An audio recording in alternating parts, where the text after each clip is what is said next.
வந்திருக்கிற அனைத்து நெஞ்சங்களுக்கு என்னோட மாலை வணக்கம். பத்திரிகை நண்பர்களுக்கு எல்லோருக்கும் முதல்ல பேச ஆரம்பிக்கிறதுக்கு முன்னாடி இந்த மாதிரி மேடையை 19 வருஷம் தாண்டி 20வது வருஷத்தில் எனக்கு மறுபடியும் அமைச்சு கொடுத்த உங்களோட அன்புக்கும் அனைத்து தெய்வங்களுக்கும் என்னோட வணக்கத்தை நான் தெரிவிச்சுக்கிறேன். என்னோட நன்றியை நான் தெரிவிச்சுக்கிறேன். நான் கடமைப்பட்டிருக்கேன். ஏன்னா ஒரு சாதாரண பயணம் இல்லை. திடீர்னு சொன்னாங்க 19 வருஷம் ஆச்சு, 20வது வருஷம்ன்ட்டு.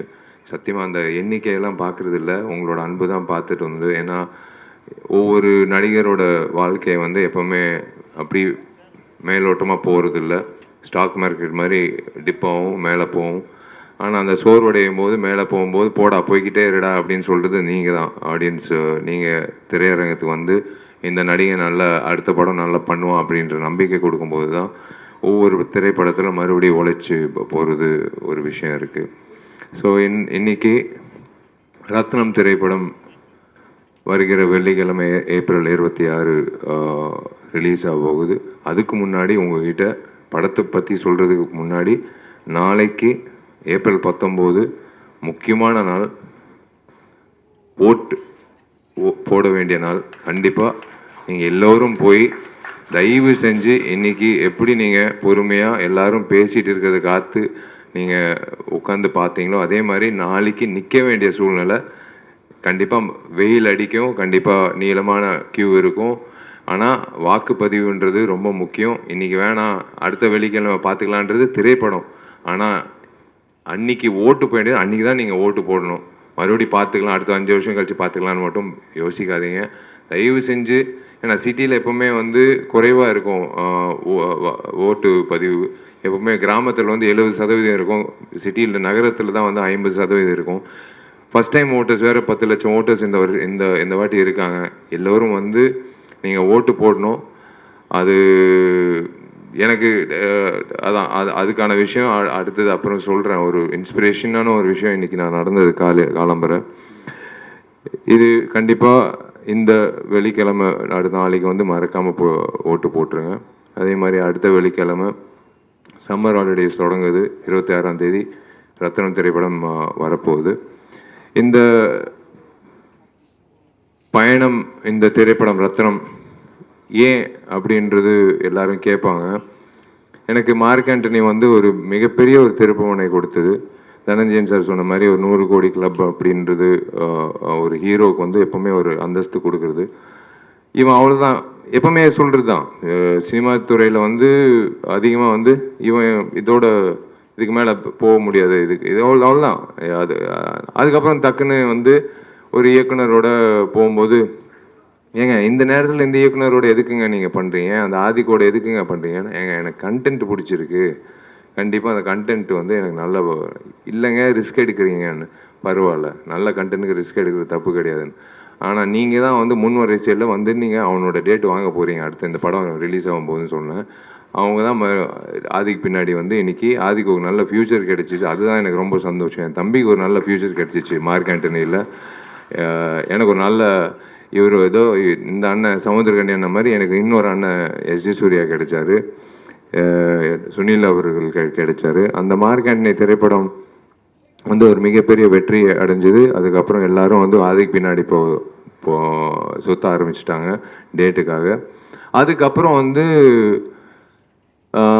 அதான் ஹரி சார் சொன்ன மாதிரி எப்பவுமே காது வச்சு எல்லாத்தையும் கேட்கணும். நல்லது கெட்டது எல்லாமே கேட்கணும். நம்ம கெட்டது நம்மளை பற்றி சொல்கிறாங்க கேட்கக்கூடாது, நம்ம அது நெகட்டிவாக சொல்லும் போது கேட்கக்கூடாது. அப்படி இல்லை, அவர் சொன்ன மாதிரி சுற்றிக்கிட்டே இருக்கணும்.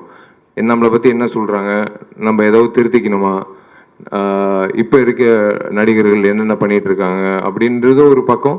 பட் ஒரு விஷயம் எனக்கு வீட்டிலேயே ஒரு பெரிய ஒரு இம்சை. எங்கள் அம்மா ஒரு மிக தீவிரமான ஒரு ஹரி சாரோட ரசிகர்.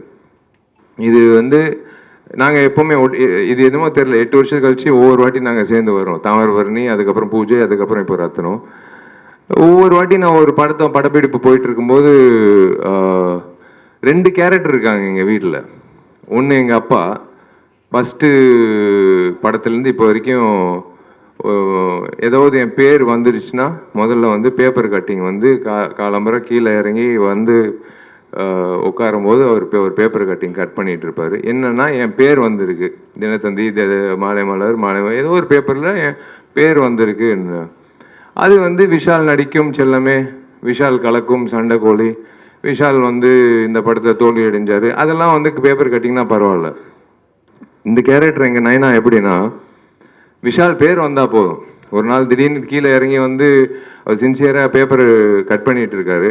என்ன பண்ணிகிட்டு இருக்கீங்கன்னா, இல்லை உனக்கும் பிரியாமணிக்கும் காதல்னு வருது, இது ஏன்ப்பா கட் பண்ணுறீங்கன்னா, இல்லை உன் பேர் வந்திருக்கு அவ்வளோதான், அது போதும் எனக்கு அப்படின்னு கட் பண்ணி இருக்கிற ஒரு கேரக்டர். அப்படி ஒரு கேரக்டர் இருக்கார். ரெண்டாவது கேரக்டர் வந்து எங்கள் அம்மா. ஒவ்வொரு திரைப்படத்துக்கு நான் படப்பிடி போகும்போது, டே இங்கிட்டு வா, நீ எப்போ ஹரியோட படம் பண்ண போகிற அப்படின்னு கேட்பாங்க. இல்லைம்மா அது நேரம் வரும்போது கண்டிப்பாக அமையும். சும்மா நான் வந்து டிவிலே பார்த்துட்டு இருக்க முடியாது. இப்போ சீக்கிரமாக வந்து ஹரியோட எனக்கு ஹரியோட நீ இப்போ படம் பண்ணணும்னு. அம்மா டைம் வரும்போது கண்டிப்பாக நான் நடக்கும்மா, டெஃபினட்டாக நடக்கும்னு ஒவ்வொரு வாட்டி இப்போ சொல்லிகிட்டே இருப்பாங்க. ஸோ இந்த நேரத்தில் மார்க்கண்ணி முடிஞ்சு இப்போது சுற்றி கேட்கும்போது எல்லாரும் சொன்ன விஷயம் வந்து, சார் வந்து பழைய விஷால் பார்க்குற மாதிரி ஒரு சண்டைக்கோழி, திமிரு, தாமிரபரணி விஷால் பார்க்கணும் மாதிரி இருக்குது அப்படின்னு சொன்னோன்னே எனக்கு என்னமோ தெரில. இதுக்கு உண்மையிலே மனசார எப்பவுமே ஃபில்டர் கிடையாது, உங்கள் எல்லோருக்கும் தெரியும். இந்த திரைப்படத்துக்கு முக்கியமான காரணம் வந்து மினி ஸ்டுடியோஸ் வினோத் தான். வினோத் வந்து சொன்னாப்புல, சார் நீங்கள் ஹரி சாரோட மறுபடி படம் பண்ணணும், நீங்கள் பண்ணோம் சார் அப்படின்னாப்புல. Correct, okay. நான் நேராக ஹரி சார் ஃபோன் அடித்தேன். சார் நம்ம 2 பேரும் சேர்ந்து படம் பண்ணலாமா சார்? ரொம்ப சந்தோஷப்பட்டார். ஏன்னா எனக்கு அண்ணன் மாதிரி தான், நான் எப்போவுமே என்னோட பெரிய அண்ணன் மாதிரி தான் நான் வந்து ஹரி சார் பார்த்தது உண்டு பர்சனலாக. எப்போவுமே ஒரு பெரிய அண்ணன்கிட்ட எப்படி நடந்துக்கிறது, அவங்க வீட்டில் கூட என்னை அப்படி தான் பார்ப்பாங்க, அவங்க வீட்டு பிள்ளை மாதிரி தான் பார்ப்பாங்க. நான் ஹரி சார் கிட்ட சொல்லும்போது ரொம்ப சந்தோஷம், பண்ணலாம் விஷயம்னா அங்கிட்டே இருங்க சார், நான் வரேன் உங்கள் ஆஃபீஸ்க்கு, அலுவலகத்துக்கு வரேன், நம்ம படம் பண்ணலாம் சார்னு சொல்லும்போது சார் ஒரு லைன் சொன்னார். லைன் சொல்லும்போது ஒரு விஷயம் எப்போவுமேங்க, ஒரு நடிகருக்கு ஒரு புதுமுக இயக்குனருக்கு கதை சொல்லும்போது அது நல்லா இருக்குது நல்லா இல்லைன்றது டக்குன்னு சொல்லிடலாம். ஒரு பெரிய இயக்குனர் 3ஆம் முறை வரும்போது அது 2 முறை, அதுவும் பெரிய வெற்றி உங்களால் கிடைச்சதுனால 3ஆம் முறை வரும்போது சார் என்ன வச்சிருப்பார் அப்படின்னு ஒரு தயக்கத்தில் இருப்போம் டெஃபினட்டாக, எப்படி பண்ணியிருப்பாருன்னு.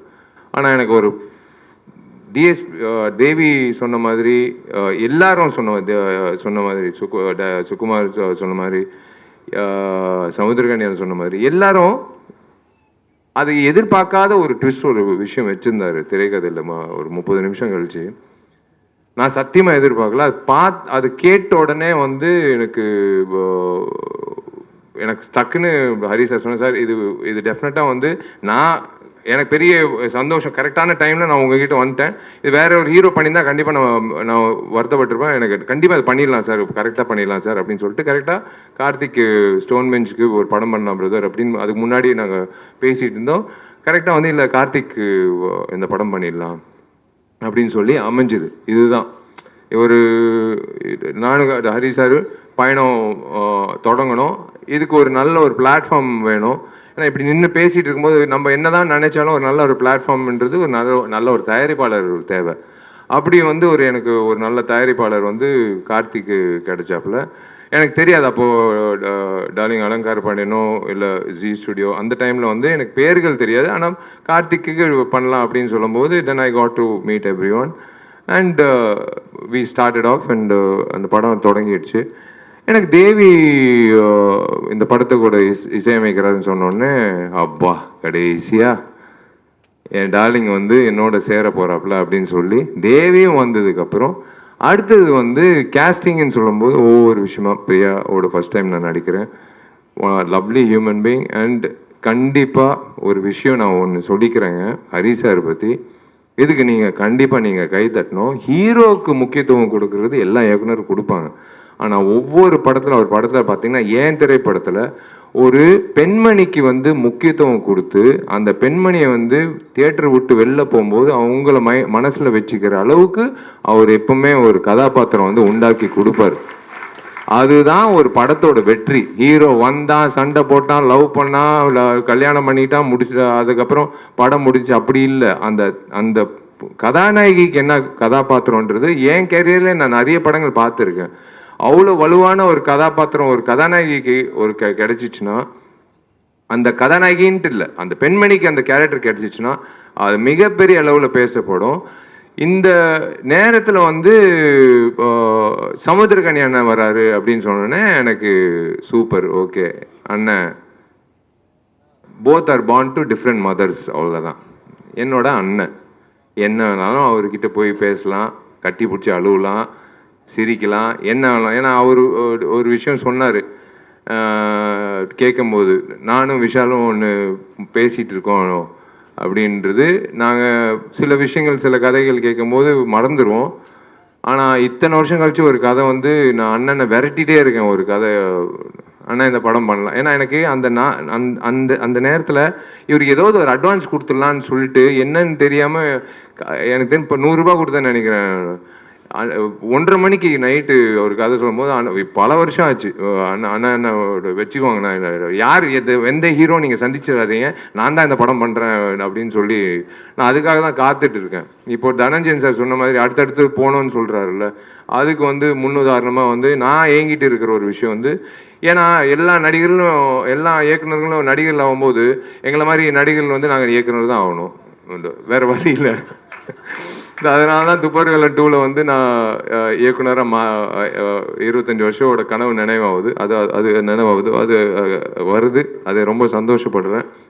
ஃபஸ்ட்டு வாழ்க்கையில் யோசிச்ச ஒரு விஷயம் என்னவா நான் ஆகணுன்றது, அது வந்து இயக்குனர் ஆகணும்னு நினச்சி அப்பா கிட்ட சொல்லி அம்மா கிட்ட சொல்லி இன்றைக்கி வந்து அது தேங்க்ஸ் டு மிஷ்கின் சார் அந்த கனவை வந்து முன்னாடியே கொண்டு வந்ததுக்கு. அண்ட் எனக்கு யோகி பாபு படத்தில் இருக்கார், ரொம்ப சந்தோஷம். ஆல்ரெடி அவரோட நடிச்சிருக்கேன். அவரோட இருக்கிற ஒரு விஷயம் எனக்கு என்னென்னா, ஐ லவ் பாசிட்டிவ் பீப்புள். எனக்கு ரொம்ப பிடிச்ச விஷயம் என்னென்னா, அவரோட ஒய்ஃப் வந்து என் தங்கச்சி மாதிரி இருக்கும். நான் வீட்டுக்கு போகும்போது நான் எப்போவுமே சொல்லுவேன், நான் வீட்டுக்கு வரேன் டார்லிங், சாப்பிட்றதுக்கு வரேன். எப்போ வீட்டுக்கு போனாலும் அங்கிட்டு கொஞ்சம் நேரம் உட்காந்துட்டு போகலான்னு தோணும். என்னமோ தெரில, ஒரு நிம்மதியான ஒரு இடத்துல, கோயிலில் தான் அப்படி தோணும். ஒரு நிம்மதியான ஒரு இடத்துல ஒரு உறவினர் வீட்டில் உட்காந்துட்டு போகிற மாதிரி இருக்கும். அந்த யோகி பாபு வீட்டுக்கு போகும்போதெல்லாம் யோகி பாபு கிட்ட அதாவது சினிமா தாண்டி வந்து நிறைய நட்புகள் வந்து நீண்ட நாட்கள் போய்கிட்டே இருக்கும். எங்கிட்ட இருந்தாலும் அவர் எப்படி இருக்காரு, அவர் என்ன பண்ணிட்டு இருக்காரு, அவர் நல்லா இருக்காரா அப்படின்னு நினைக்கிற நான், எனக்கு தெரியும் கண்டிப்பாக அவர் எப்பவுமே நினைச்சிட்டு இருக்கிற ஒரு நபர். அந்த மாதிரி எல்லாரும் வரும்போது எனக்கு சுகுமார் டிஓபி அப்படின்னு வரும்போது உண்மையிலே சிவபதிகாரம்லாம் நாங்கள் 2 பேர் சந்திக்கும் போது அன்றைக்கி நான் தொடர்ந்த நட்பு. இன்றைக்கி வந்து மாமேன்னு 2 பேர் பேசிக்கிறது. அதுதான் என் வாட்ஸ்அப்பில் நாங்கள் 2 பேர் சொன்னதே கிடையாது. Sukumar has done a fabulous job. அதான் சொன்னேன்ல, ஒரு ஹரி வந்து பிறக்கும் போதே அவங்க அப்பா அம்மா வந்து அவருக்கு ஹரின்னு பேர் வச்சாங்க. ஏன்னா அவர் ஹரிஹரியா வந்து கண்டிப்பாக வந்து வாழ்க்கையில் வந்து முன்னேற்றம், ஹரின்றது முன்னேற்றம் தான். அந்த முன்னேற்றத்துக்கான உழைப்புன்றது முக்கியம். அதுதான் ஹரி சார். சாதாரணமாக 3 படங்கள், 3வது படம் வெற்றி கூட்டணி அப்படியெல்லாம் அதெல்லாம் அப்படி எடுத்து வச்சிடலாங்க. ஆனால் இவரோட நான் வேலை செய்யும்போது எனக்கு ஒரு விஷயம் வந்து, நான் என் வாழ்க்கையை நான் ஓப்பனாக சொல்கிறேன், இந்த திரைப்படத்தில் என்னோட வாழ்க்கையோட போக்கு வந்து நான் மாற்றிக்கிட்டு இப்படி தான் இருக்கணும், என் வாழ்க்கை இப்படி தான் நான் வந்து வாழணும், இப்படி வாழ்ந்தால் தான் நான் நீண்ட நாட்கள் நான் போக முடியும் அப்படின்ட்டு இவரோட எனர்ஜி, இவரோட விஷயங்கள். விஷால் நாளைக்கு காலைல 7 மணிக்கு ஷார்ட் வைக்கணும், நோ ப்ராப்ளம் சார், 5 மணி கூட வச்சுக்கலாம் சார், நான் வரேன். அது என்னமோ தெரியல, அவருக்காக நான் வரணும்னு, அவருக்காக நான் உழைக்கணும், அவருக்காக நான் ஏதோ எனக்கு காசு கார்த்திக் கொடுத்தாப்புல அதுக்காக அப்படியெல்லாம் இல்லை. ஹரி சார் சொன்னால் கரெக்டாக இருக்கும், ஹரி சார் சொன்னால் உழைப்புக்கு ஏற்ற மாதிரி பலன் உண்டு அப்படின்னு எனக்கு தெரியும்.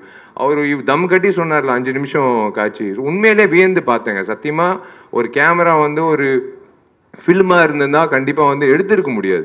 டிஜிட்டலாக இருக்கிறதுனால hats off to Hari sir's vision.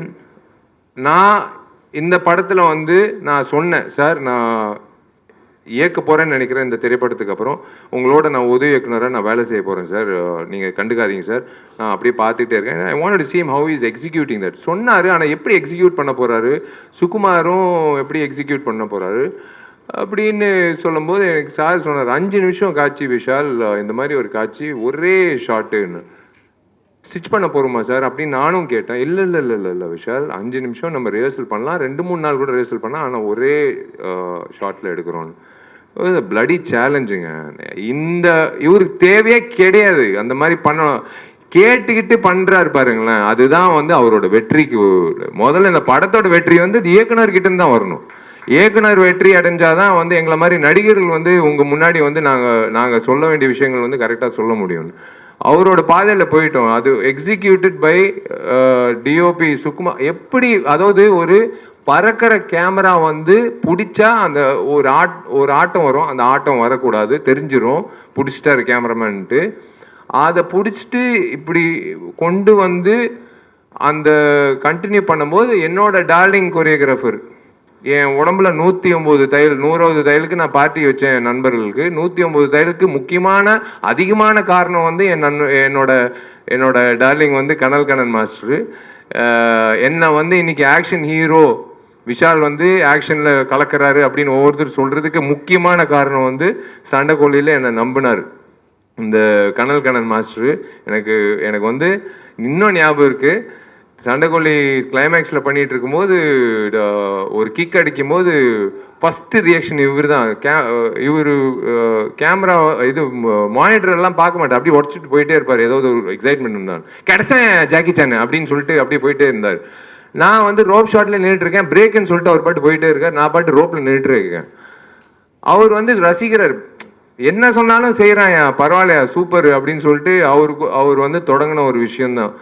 எங்களுக்குள்ள ஒரு இது, ஃபஸ்ட்டு தையல் வந்துருச்சுன்னா விஷால் படம் சூப்பர் ஹிட் அப்படின்னு. அதே மாதிரி தான் 12, அதுக்கப்புறம் 16, அதுக்கப்புறம் பூஜையில் மறுபடி 16. அவர் வந்து என்னென்னா தையல் வந்து விஷால் முடிஞ்சிச்சுல, தையல் முடிஞ்சிச்சுதான். ஆமாம் மாஸ்டர் போட்டாங்க, தையல் போட்டாங்க அண்ணா. அப்போ ஷூட்டிங் போயிடலாம் மாஸ்டர், தெரியுமே மாஸ்டர், பரவாயில்ல அது பிரச்சனை இல்லை, அது இப்படி வச்சுக்கலாம் அப்படின்னு. அந்த மாதிரி வந்து கனல் கண்ணன் மாஸ்டரு, ஹரி சாரு, சுகுமார், அங்கிட்டு இருக்கிற ஃபைட்டர்ஸு, அங்கிட்டு இருக்கிற அசிஸ்டன்ஸு எல்லாரும் சேர்ந்து அந்த 5 நிமிடம் வந்து காட்சி அமைச்சது வந்து it is going to be a treat for all of you. It is something you can expect always from a new director to prove it, not from a senior director at this point of time in his career. அது பண்ணுறாருன்னா இன்னமும் நானும் நிற்கிறேன், உங்கள் மத்தியில் நானும் நிற்கிறேன், நான் உங்களுக்கும் ஈடு கொடுக்குறேன் அப்படின்னு சொல்லி பண்ணுற ஒரு விஷயம்தான். ஸோ அதுதான் எனக்கு ரொம்ப இப்போ சந்தோஷமாக இருந்தது. அதுதான் எனக்கு ரொம்ப பிடிச்ச விஷயம். இன்னைக்கு ஐ தேங்க்யூ ஃபார் அதான் உங்கள் எல்லோருக்கும் நான் ஏன் நன்றி சொல்கிறேன்னா, இந்த பொக்கே கொடுக்குறதெல்லாம் எங்களுக்கு இப்போ பழக்கம் இல்லை, எப்போ ரொம்ப காலமாக இருக்குது அந்த ஒரு விஷயம். ஏன்னா எனக்கு தெரியும் 5 நிமிஷத்தில் உங்கள் வண்டி பின்னாடி தான் இருக்கும், அது வாடி போயிடும். அதெல்லாம் இப்போது சிரிப்பு பார்த்தீங்களா, அந்த 2 பிள்ளைகள் நீங்கள் தான் இப்போ படிக்க வைக்கிறீங்க, நான் படிக்க வைக்கல, நான் படிக்க வைக்கிறேன். ஆனால் இன்றைக்கி ஒரு நிகழ்ச்சியில் வந்து 2 பேருக்கு ஒரு வாய்ப்பு கிடைச்சிச்சுல, அது நீங்கள் தான் வந்து இப்போ இன்றைக்கி வந்து அது உணர்ந்து நீங்கள் வந்து மதித்து கொடுத்தீங்களே, அதுக்காக தான் வந்து அந்த 2 பிள்ளைகளுக்கு வந்து படிப்பு கிடைச்சிச்சு. அதுவும் பெண் குழந்தைகள் படித்து முன்னேறினாங்கன்னா ஒரு சமுதாயமே மிக சிறந்த சமுதாயமாக இருக்கும்.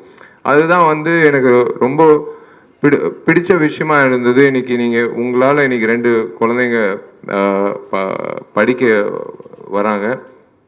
ஒரு கேப்டன் மூலிமா வந்து நான் கற்றுக்கிட்டது வந்து எல்லாருக்கும் வந்து ராஜா பகதூர் தெருவில் யார் போனாலும் உள்ள அலுவலகத்துக்கு உள்ள கேப்டன் அண்ணன் உள்ள அலுவலகத்துக்கு வந்தால் சினிமா உதவி இயக்குனர், கஷ்டப்படுற உதவி இயக்குனராக இருந்தாலும் சரி, யாராக இருந்தாலும் சரி, பட்னியோடு வெளில போகக்கூடாது, சாப்பிட்டு போகணும் அப்படின்றது ஒரு விஷயம். 2வது உணர்வு வந்து எனக்கு என்ன சாப்பாடு போடுறாங்களோ கடைசி ஊழியர் வரைக்கும், அந்த லைட் ஆஃபீஸர் வரைக்கும் ஒரே சரிசமமான சாப்பாடு, அந்த கேப்டன் சொன்னது. இன்னொரு கேப்டன் இருக்கார், அவர் பேர் முழுசாக சொல்ல மாட்டேன். அந்த கேப்டன் மூலிமா வந்து நான் மேற்கொண்டு நிறைய பேருக்கு சோறு போடணும் அப்படின்னு எனக்காக வேண்டிட்டு இருக்க ஒரு கேப்டன். நான் அதை நம்பர் யாருன்னு நான் சொல்ல மாட்டேன். எனக்கு வந்து ஒரு விஷயந்தாங்க, தனஞ்சயன் சார் சொன்னது கரெக்டு. 100 கோடின்றது 200 கோடி 250 கோடி எல்லாரும் யோசிக்கிறது, நான் அந்த கோடிகள் யோசிக்கிறது இல்லை. என்னோட இயக்குநர்கள் தான் நான் நம்பிட்டு இருக்கேன். என்னோட ப்ரொடியூசர் என் மேலே இருக்கிற நம்பிக்கையில் நான் நடித்து கொடுக்குறேன். அந்த வெள்ளிக்கிழமை இந்த தெய்வங்கள்லாம் வந்து வெள்ளிக்கிழமை நல்ல படங்கள் அப்படின்னு சொல்லி அந்த கொடுக்குற அந்த தெய்வங்கள் கொடுக்குற அந்த தீர்ப்பு தான் நாங்கள் வேண்டிக்கிறோம். இதில் முக்கிய விஷயங்கள் என்னென்னா, ஒரு நல்ல டிஸ்ட்ரிபியூட்டர் கிட்ட போகணும், ஒரு நல்ல திரையரங்கத்தில் வரணும், ஒரு நல்ல தேதியில் வரணும். எதுக்காக படம் எடுக்கிறோம்?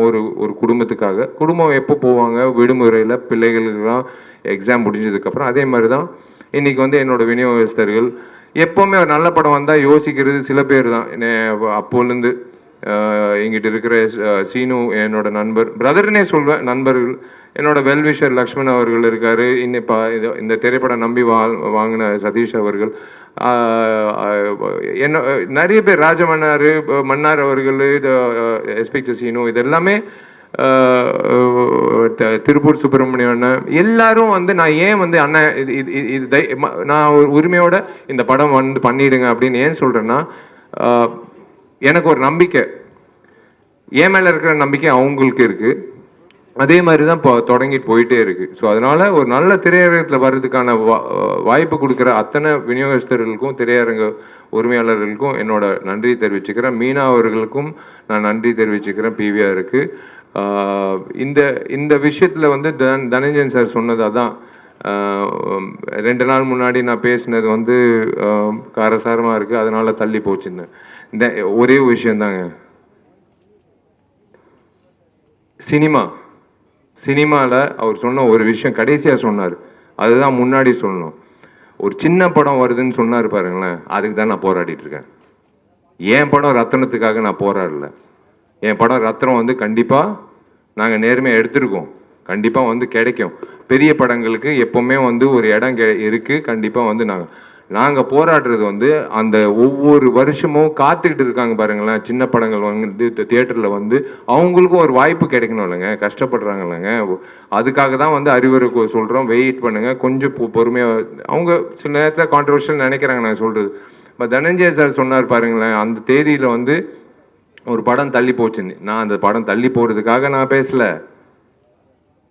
எல்லோருக்கும் வாய்ப்பு இருக்கு இந்த சினிமா துறையில். எல்லா வெள்ளிக்கிழமை எல்லா சினிமாவும் ஒன்று தான். அது பெரிய படம் சின்ன படம்ன்று நினைக்கிறது மக்கள். நடுவில் இருக்கிறவங்க கிடையாது. நடுவில் இருக்கிறவங்க யாருக்குமே அந்த உரிமை கிடையாது. சின்ன திரைப்படங்கள் வாழணும். அவரோட திரைப்படம் 150 இல்லை 300 ஸ்க்ரீன் கூட கொடுக்கணும். ஏன்னா அந்த படம் நல்லா இருந்தால் கண்டிப்பாக அது வந்து 500 ஸ்க்ரீன் கூட வரும், அது தப்பே கிடையாது. நம்ம ஒரு வட்டத்துக்குள்ளே நம்ம போகக்கூடாது. நம்ம ஒரு விஷயத்துக்காக பயந்து யாருமே சினிமாவை வந்து cannot own cinemas for every one. நான் தான் அது கற்றுக்கிட்ட ஒரு விஷயம். அதனால தான் வந்து நான் ஒரு விஷயத்த வந்து என் ஆதாயத்தை நான் கொட்டிக்கிட்டேன். ஏன்னா நான் உழைச்சிருக்கேங்க, நான் வந்து என் தயாரிப்பாளர் வந்து வட்டி கட்டுறாரு. நான் திரும்பவும் சொல்கிறேன், என் தயாரிப்பாளர் முகத்தை நான் பார்க்கணும். ஒவ்வொரு வாட்டி நான் பார்க்கும்போது அந்த தயாரிப்பாளர் ஜெயிக்கணுன்றதுக்காக தான் நாங்கள்லாம் உழைக்கிறோம். அந்த தயாரிப்பாளர் ஜெயிச்சாதான் மேற்கொண்டு இன்னொரு தயாரிப்பாளர் கதிரேசன் சார் எத்தனை வருஷமா வெயிட் பண்ணிட்டு இருக்காரு எனக்காக திரைப்படம் அவரோட நான் பயணிக்கணும். நானும் ஆசைப்படுறேன், அவரும் ஆசைப்படுறோம். கரெக்டான திரைப்படம், கரெக்டான ஒரு இயக்குனர்ன்றது. எல்லா இயக்குனர்களும் எல்லா தயாரிப்பாளர்களும் யோசிக்கிற விஷயம் அது ஒன்று தான். அதுக்காக தான் நான் இந்த படம் வந்து தள்ளி போகிறதுக்கெல்லாம் இல்லை, அப்படியெல்லாம் நான் எதுவும் பேசல. இருக்கிற உண்மையை வந்து எனக்கு தெரியலங்க. எங்கள் அப்பா அம்மா கற்றுக் கொடுத்த விஷயங்க எனக்கு தெரியாது. ஃபில்டர்லாம் கிடையாது. எங்கள் வீட்டில் தண்ணி உள்ளே வந்துருச்சுன்னா, எங்கள் அம்மா அழுதுச்சுன்னா நான் கண்டிப்பாக நான் சொல்லுவேன். அண்ணா நகர்லேயே தண்ணி வந்துருச்சுன்னா அப்போ உங்கள் வீட்டில் வந்து தண்ணி வரும்ல, அதுக்கு தான் நான் வந்து நான் சொன்னேன். நான் சும்மா வந்து என்னோட எமோஷன் வந்து ப்ரமோஷனுக்காக நான் பயன்படுத்துறது கிடையாது. சத்தியமாக நான் சொல்கிறேன், என்னோட எமோஷன் வந்து நான் ஒரு சராசரி மனிதனா, நான் ஒரு வாக்காளராக இந்த நாட்டு குடிமகனா நான் பதிவு பண்ணுறேன், அவ்வளோதான். அது சில நேரத்தில் சில பேர் கோவப்படுங்க, ஆனால் நான் சொல்கிறது உண்மைதான். நிறைய பேர் சொல்லுவாங்க அது உண்மைதான். அதுக்காக தான் நான் சொல்கிறேன். அரசியல் இருந்ததே தனஞ்சய் சார் சொன்ன மாதிரி கேட்டது நான் சொன்னது. நான் இப்பவும் சொல்கிறேன், 26 வந்து நான் வரக்கூடாது நான் வேண்டிக்கிறேன். நீங்க பூர்த்தி செஞ்சிருங்க. நல்ல விஷயங்கள் நீங்க செஞ்சிட்டீங்கன்னா எங்களை மாதிரி ஆட்கள் ஏங்க அரசியல்வாதிகள் நடிகர்களா மாறும்போது நடிகர்கள் ஏங்க அரசியல்வாதியா மாறக்கூடாது? அதுதான் நான் சொல்றேன். நீங்க நல்லது செஞ்சிட்டீங்கன்னா நாங்க எதுக்குங்க இன்னொரு கொடியை வச்சுக்கிட்டு நாங்க வந்து ஆட்டிக்கிட்டு இருக்கணும்? நல்லது செய்யறதுக்கு வந்து என்ஜிஓ வந்து யாருக்காவது வேவ் லென்த் மிஸ் ஆகுதா? எல்லா என்ஜிஓ வந்து ஒரே உணர்வு தான், எல்லாருக்கும் நல்லது செய்யணுன்றது. ஆனால் ஏன் கட்சிகள் மட்டும் வந்து வெவ்வேறு மேனிஃபெஸ்டோ வெவ்வேறு? அப்படி இல்லை. எல்லாருக்கும் என்ன ஒரு குறிக்கோள், நல்லது செய்யணும். நான் வந்து ஹரி சார் படத்தில் நடிக்கும் போது விளாத்தி குளத்தில் வந்து நான் போய் எனக்கு அந்த நேரத்தில் அந்த வாய்ப்பு கிடைச்சிச்சு, கடவுள் கொடுத்த வாய்ப்பு. அந்த நேரத்தில் அந்த இடத்துல தண்ணி குடிநீருங்க, சாதாரண குடிநீர். இப்போ டேப் ஓப்பன் பண்ணி பல் தேய்க்கும் போது கூட எனக்கு பயமா இருக்கு. அது மூடி அது அது அது கரெக்டாக பயன்படுத்தணும், அந்த தண்ணியை இப்போ வேஸ்ட் பண்ணக்கூடாது. ஏன்னா அந்த கிராமத்தில் பார்த்த ஒரு விஷயம் தான். அதுதான் வந்து நாங்கள் வந்து ஆதங்கங்கள்லாம் நாங்கள் சொல்றது. இன்னைக்கு கூட காலையில் வந்து 7 மணி ஃப்ளைட்டில் நான் போயிருந்தா ஒரு அபூர்வமான ஒரு விஷயம் நான் பார்த்துருக்க முடியாது. 12 மணிக்கு ஃப்ளைட்டில் போனதுனால தான் ஒரு அபூர்வமான ஒரு விஷயம் நடந்தது. அது ஒரு நல்ல ஒரு மனிதர் சந்திக்கிறதுக்கான ஒரு வாய்ப்பு கிடைச்சது. அவங்க பேர் அபூர்வா தான். அவங்களும் வந்து நல்லது செய்யணும் அப்படின்னு சொல்லிட்டு சொல்லும் போது பேசும்போது எனக்கு ஒரு விஷயம் தோணுச்சு. கடவுளாக பார்த்து கொடுத்த ஒரு சந்தர்ப்பம். இந்த பெண்மணியை வந்து பார்க்கறது, நம்ம உழைக்கிறோம்னு சொல்லிட்டு இருக்கோமே, அதை தாண்டி ஒருத்தர் அவங்களோட உழைப்பு சொல்லும் போது நம்ம இனிமேல் சொல்லக்கூடாது நம்மளோட உழைப்பை பற்றி அப்படின்னு நினைக்கிற ஒரு விஷயம் வந்து கடவுளாக பார்த்து என்னை வந்து போகிற போக்கில் வந்து எல்லாரையும் சந்திக்கிறதுக்கு ஒரு வாய்ப்பு கிடைக்குது. அதுக்கு தான் நான் சொல்கிறேன். ஸோ எனக்கு வந்து நல்ல சம்பளம் வந்து கார்த்திக் கொடுத்துருக்காரு. நான் அதில் வந்து நல்லது செய்கிறேன். உங்களுக்கே தெரியும், அரசியலுக்கு வந்தால் ஒரு எம்எல்ஏக்கு என்ன மாதம் கிடைக்குது, ஒரு எம்எல்ஏக்கு வந்து 12 மாதத்தில் எப்படி, கண்டிப்பாக கம்மியாக தான் கிடைக்கும், கண்டிப்பாக வந்து எல்லாத்தையும் இழந்து தான் போகணும், எல்லாமே தெரியும் சார். I know definitely. அதுக்குள்ளே நீங்கள் உங்கள் விஷயத்த நீங்கள் பண்ணிட்டீங்கன்னா நாங்கள் வந்து இதே மாதிரி ரத்தனத்தை மாதிரி இன்னும் பெரிய ரத்தனங்களாக கொடுத்துக்கிட்டே இருப்போம். உங்களை சந்தோஷப்படுத்துவோம். அவங்கவுங்க வேலை அவங்கவுங்க பண்ணணும் அப்படின்றது உங்கள் கையில் தான் இருக்குது. அதுதான் நான் சொல்லுவேன். என் கையில் இருக்கிறது ஒரே ஒரு விஷயந்தான். இது வந்து கண்டிப்பாக நான் நாளைக்கு ஓட்டு போட்டுருவேன். அந்த மாதிரி நீங்களும் ஓட்டு போட்டுருங்க. இந்த இடத்துல வந்து ரொம்ப ரொம்ப நன்றி. எல்லாருக்கும் நான் ஒரு விஷயம் நான் சொல்கிறேன். எல்லாரும் சொல்கிறது வாங்க திரையரங்கு வந்து இப்போ படம் பாருங்கன்னு. ஆனால் கண்டிப்பாக நான் உங்களை மறுபடியும் இந்த வருஷம் கடைசியில் மறுபடியும் இன்னொரு திரைப்படத்தில் நான் ப்ரமோஷனில் வந்து உங்களை தைரியமாக நான் சந்திப்பேன். மார்க் ஆண்டனி சொன்னது நடக்கலைன்னா நான் இன்றைக்கி வந்து இந்த ஃபங்க்ஷனே வந்து அட்டன் பண்ணியிருக்க மாட்டேன். ஏன்னா தைரியமாக என்னால் இப்போ உங்களை சந்திக்க முடியாது. சொன்ன விஷயங்கள் மார்க் ஆண்டனி இருந்ததுனால தான் நீங்கள் வந்து 100 கோடிக்கு நீங்கள் கொண்டு வந்து சேர்த்துட்டீங்க. அதனால தான் இன்றைக்கும் நான் சொல்கிறேன், ஹரி சார் உழைப்பு, விஷால் இல்லை, அதெல்லாம் ஓகே. ஹரி என்ற இயக்குனரோட உழைப்புல நாங்கெல்லாம் வந்து அந்த யூனிவர்ஸ், ஹீஸ் எ யூனிவர்ஸ். அந்த யூனிவர்ஸ்ல நாங்கெல்லாம் ஒரு பிளானட்ஸா வந்து நாங்கள் வந்து கரெக்டான அலைன்மெண்ட்ல வந்து உங்களுக்கு ஒரு கேலக்சியான ஒரு பயங்கரமான ஒரு என்டர்டெயின்மெண்ட் வேல்யூ ஏப்ரல் 26 உங்களுக்காக காத்துட்டு இருக்கு. ரொம்ப ரொம்ப நன்றி. நீங்கள் தேங்க்யூ சப்னா, தேங்க்யூ. இந்த சட்டை மாத்துற விஷயம் வந்து கண்டிப்பாக வந்து என்னால் முடியாது. என்னால் ஒரு இன்டர்வியூலேயே வந்து அத்தனை சட்டை வந்து மாற்றணும்னு சொல்லிட்டு நின்றுருப்பாப்புல காஸ்டியூமர். முடியாதுங்க, ஒரே சட்டை தான். ஆனால் ஓயாமல் சட்டை ஆனால் சூப்பராக இது எங்கிட்டு வாங்குறாருன்னு மட்டும் நான் கேட்கணுங்க. ஏன்னா அதுதான் நான் ஃபஸ்ட்டு கேட்கணும். என்னோட டார்லிங் நிக்கிலுக்கு வந்து நான் நன்றி தெரிவிச்சுக்கிறேன். Is been there since long time with me. அதை பார்த்தீங்களா, 3வது சட்டை. இப்போ அதுக்குள்ளே நீங்கள் வந்து ப்ரெஸ் மீட் முடியறதுக்குள்ளே 4வது சட்டை. இல்லை காஸ்டியூம் வந்து நானும் ஹீரோயின் மாற்றணும்னு அவசியம் கிடையாது, இவரே மாற்றிடுவார். ஸோ இந்த நேரத்தில் வந்து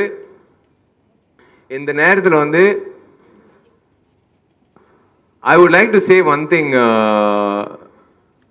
எனக்கு நீங்கள் சொன்னது கரெக்ட் தான்.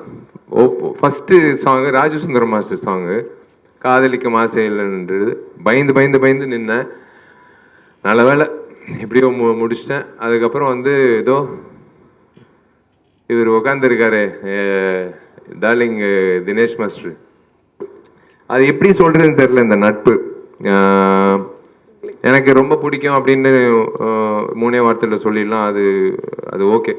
பட் என்ன ஒரு நடிகனா வந்து இவனும் வந்து செம்மையாக டான்ஸ் ஆட முடியும் அப்படின்னு நிரூபித்து காட்டினது பொறுமை வேணுங்க. 20 டேக்கு நீங்கள் பார்க்குறதெல்லாம் வந்து இப்போது ஒரு சிங்கிள் இதில் பார்க்குறீங்க. ஆனால் பொறுமையாக காத்துட்டு இருப்பார், அப்படியே நின்றுட்டுருப்பார் அப்படின்னு. நான் பாட்டு ட்ரை பண்ணிட்டே இருப்பேன். அவரும் வெயிட் பண்ணி சிங்கிள் ஷாட்டெல்லாம் வச்சுருவார் எனக்கு. இப்போ பிஜிஎம் எல்லாம் அந்த நம்பிக்கை தான் என் மேலே இருக்கிற நம்பிக்கை. என் டார்லிங் வந்து தினேஷ் மாஸ்டர் வந்து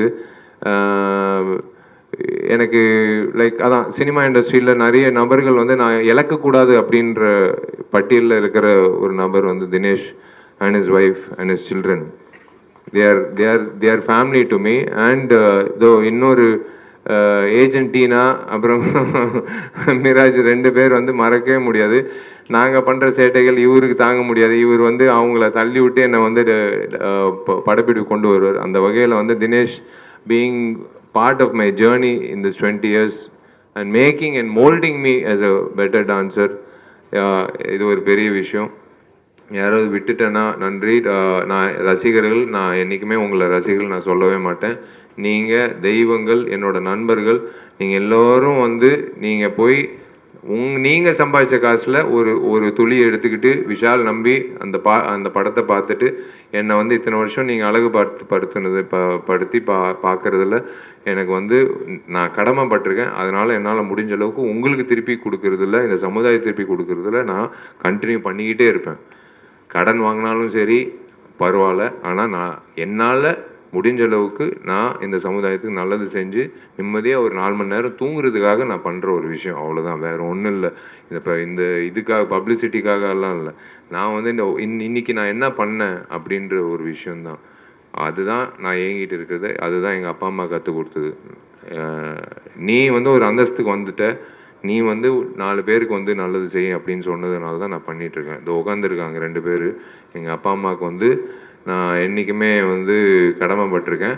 ஃபஸ்ட்டு வந்து கல்யாணம் எப்போன்னு கேட்டாங்க. ஆர்யாவுக்கு அப்புறம்னு சொன்னேன். அந்த பரதேசி ஆர்யா கல்யாணம் பண்ணிக்கிட்டான்.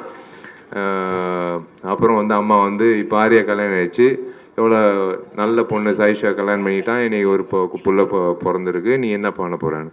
அம்மா பிரபாஸுக்கு கல்யாணம் ஆகட்டுமா, அதுக்கப்புறம் நான் கல்யாணம் பண்ணிக்கிறேன்னு. இப்போ வந்து அம்மா காத்துட்ருக்காங்க, ஃபோன் பண்ணி கேட்குறாங்க பிரபாஸுக்கு எப்போ கல்யாணம்னு. ஒருவேளை பிரபாஸுக்கு கல்யாணம் ஆச்சுன்னா சல்மான் பாய் இருக்கார், சல்மான் கானுக்கு ஆனதுக்கப்புறம் கல்யாணம் ஆகும். தேங்க்யூ, ரொம்ப நன்றி. எல்லாருக்கும் வணக்கம். எல்லோரும் நிறையா பேசிட்டாங்க, அதனால் கொஞ்சம் கம்மியாக பேசலான்னு நினைக்கிறேன். முதல்ல வந்து இது வந்து ஒரு என்ன, இது ஒருத்தரை பாராட்டுற மேடையாக ஆகக்கூடாதுன்னு ரொம்ப ஸ்ட்ரிக்டாக சொல்லியிருந்தேன். ஆனால் நிக்கில் வந்து ஏதோ பண்ணி விட்டார். அதனால் நான் வந்து இப்போ படத்தை பற்றி மட்டும் பேசுகிறேன். 17வது படம், விஷால் கூட 3வது படம். 2 படம் ஏற்கனவே நல்லா அமைஞ்சுது. ஸோ விஷால்கிட்ட ஒரு சின்ன நாட் சொன்னேன், ரொம்ப பிடிச்சது உடனே டக்குன்னு ப்ரொடியூசர் கார்த்திக் சாரை அறிமுகப்படுத்தி விட்டார். கார்த்திக் சாரே வந்து அவர் பேசும்போதே ரொம்ப ஒரு நல்ல மனுஷனாக தெரிஞ்சார். அதோடு எனக்கு அவர்கிட்ட ஒரு கிக்கு, அந்த கம்பெனியில் ஒரு கார்த்திக் சுப்ராஜ்னு ஒரு டைரக்டர் இருக்கார். ஒரு டைரக்டருக்கு கீழே போய் அந்த கன்சர்னில் போய் ஒர்க் பண்ணுறன்ற கிக்கு எனக்கு ரொம்ப இருந்துச்சு. ஸோ வெரி ஹாப்பி அந்த கம்பெனியில் ஒர்க் பண்ணுறது.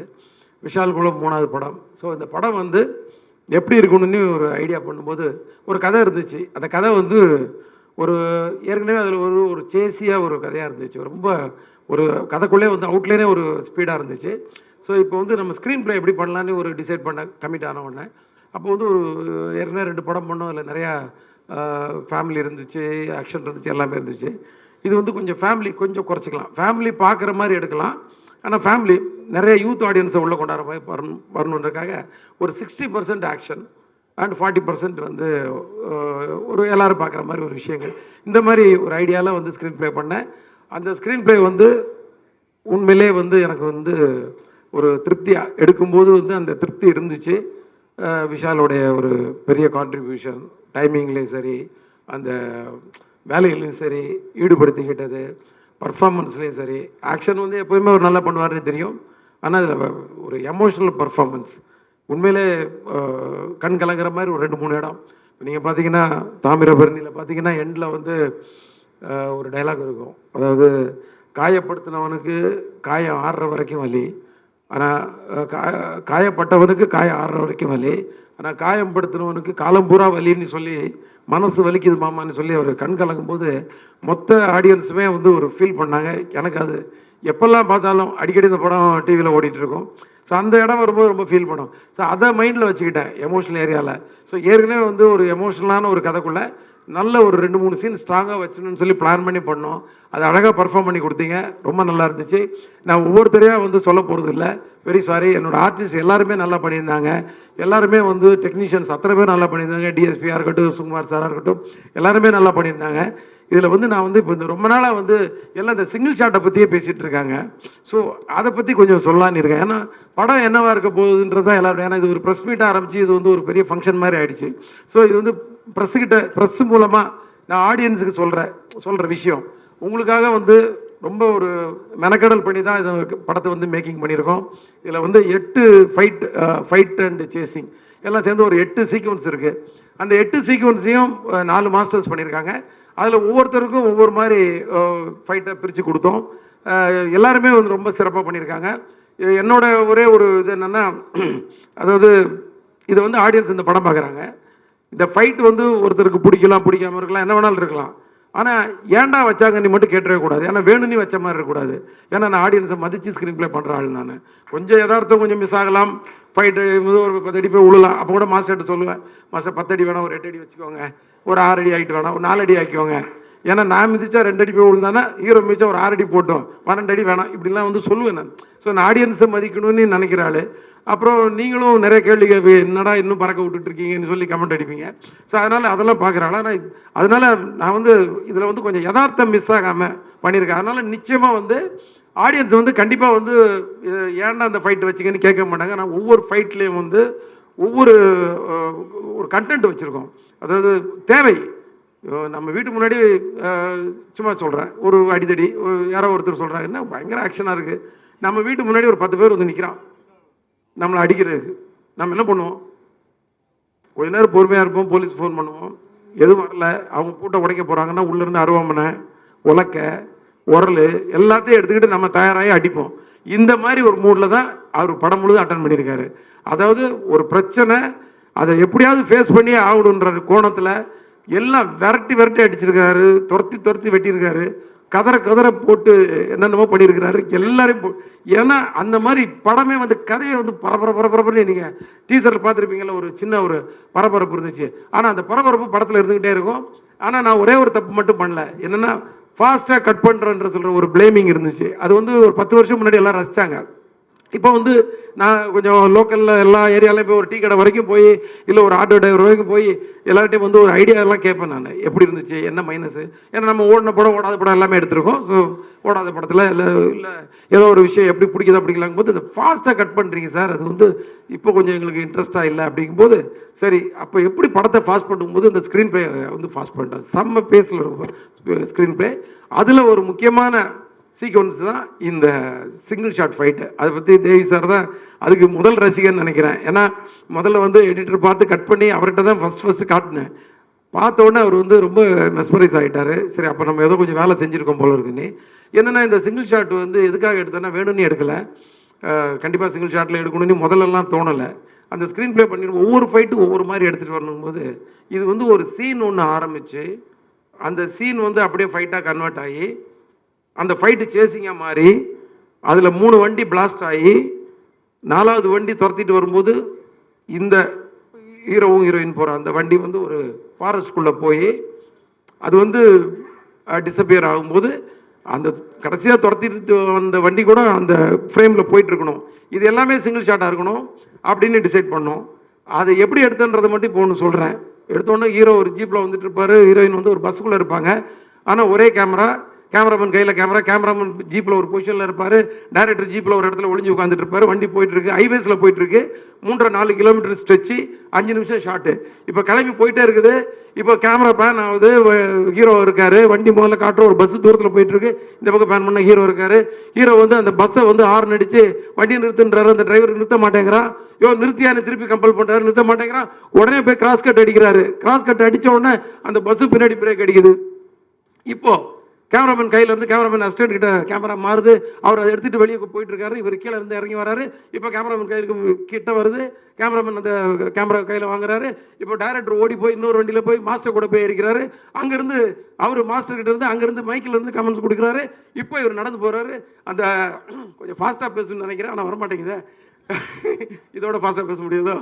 ஸோ பஸ்ஸுக்கிட்ட போகிறாரு, போய் வந்து அந்த படியில் ஏறுறாரு. ஸோ காம்போசிஷன் வைஸ் லோவாக இருக்கக்கூடாதுன்றக்காக ஒரு செட்டர் ஸ்டெண்ட் வந்து அங்கே வந்து ஒரு ஸ்டூலை கொண்டு வந்து போடுறாரு. அது மேலே கேமராமேன் ஏறி சின்ன கரெக்ட் காம்போசிஷனில் வைக்கிறாரு. அங்கே ஒரு சீன் ஒன்று போகுது. கடைசியாக அவங்கள கன்வின்ஸ் பண்ணி கூட்டிகிட்டு கீழே இறங்கி வராரு. இறங்கி வந்து இங்கே வந்து திரும்பி பார்த்தாச்சுன்னா ஹைவேஸில் ஆப்போசிட் ட்ராக்கில் 2 வண்டி வருது. அது வில்லன் குரூப் ட்ராக்கு. ஒரு 15 ஃபைட்டர்ஸ் வராங்க. இப்போ இறங்கி ஓடி போய் வண்டியில் போய் ஏறுறாங்க. வண்டியில் போய் ஏறினோடனே அதுக்குள்ளே அந்த ஜீப் வந்து பக்கத்தில் நிற்குது. 15 ஃபைட்டர்ஸ் இறங்குறாங்க. இறங்கி ஃபைட் ஆரம்பிக்குது. ஒவ்வொருத்தனையும் அடிக்கிறார். எடுத்தவன ஒருத்தனை புட்டிச்சு வச்சு நெஞ்சில் கத்தி எடுத்து குத்தி மற்றவனெல்லாம் த்ரில்ஃபுல்லாக பார்த்து ஒவ்வொருத்தனையும் எட்டி உதைக்கிறாரு, மிதிக்கிறாரு, குத்துறாரு, அடிக்கிறாரு.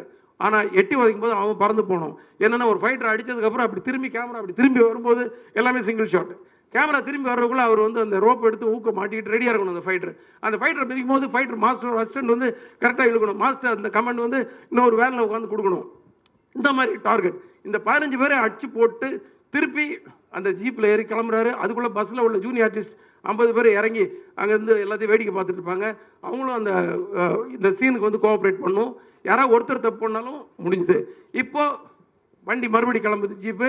அவங்க வந்து 2 வண்டி இவங்களை துரத்திட்டு வருது. துரத்திட்டு வந்தோடனே கேமராமேன் கையில் இருந்து கேமரா வந்து பறக்குது. பறந்தாச்சுன்னா 100 ஃபீட் ஹைட்டு போயிட்டு இருக்கும்போது கடைசியாக வந்து வண்டி 2 வண்டி இந்த வண்டியை துரத்திட்டு போகும்போது கரெக்டாக ஹைடென்ஷன் ஒயரில் வந்து 100 மீட்டர்கிட்ட உயரத்தில் வந்து ஒரு கேமரா பட்டு டம்முன்னு கீழே வந்து உடஞ்சிருது கேமரா. அப்படியே கட்டு. அதுக்கப்புறம் இன்னொரு கேமரா, இன்னொரு இது சேம் ப்ராசஸ். அந்த ப்ராசஸில் இப்போ திருப்பி அந்த ஒயரோட ஹைட்டை மெஷர் பண்ணி 80 ஃபீட்டு ஹைட்டில் 100 மீட்டர் கிடையாது 100 ஃபீட் 80 ஃபீட் ஹைட்டில் அந்த கேமரா போயிட்டுருக்குது.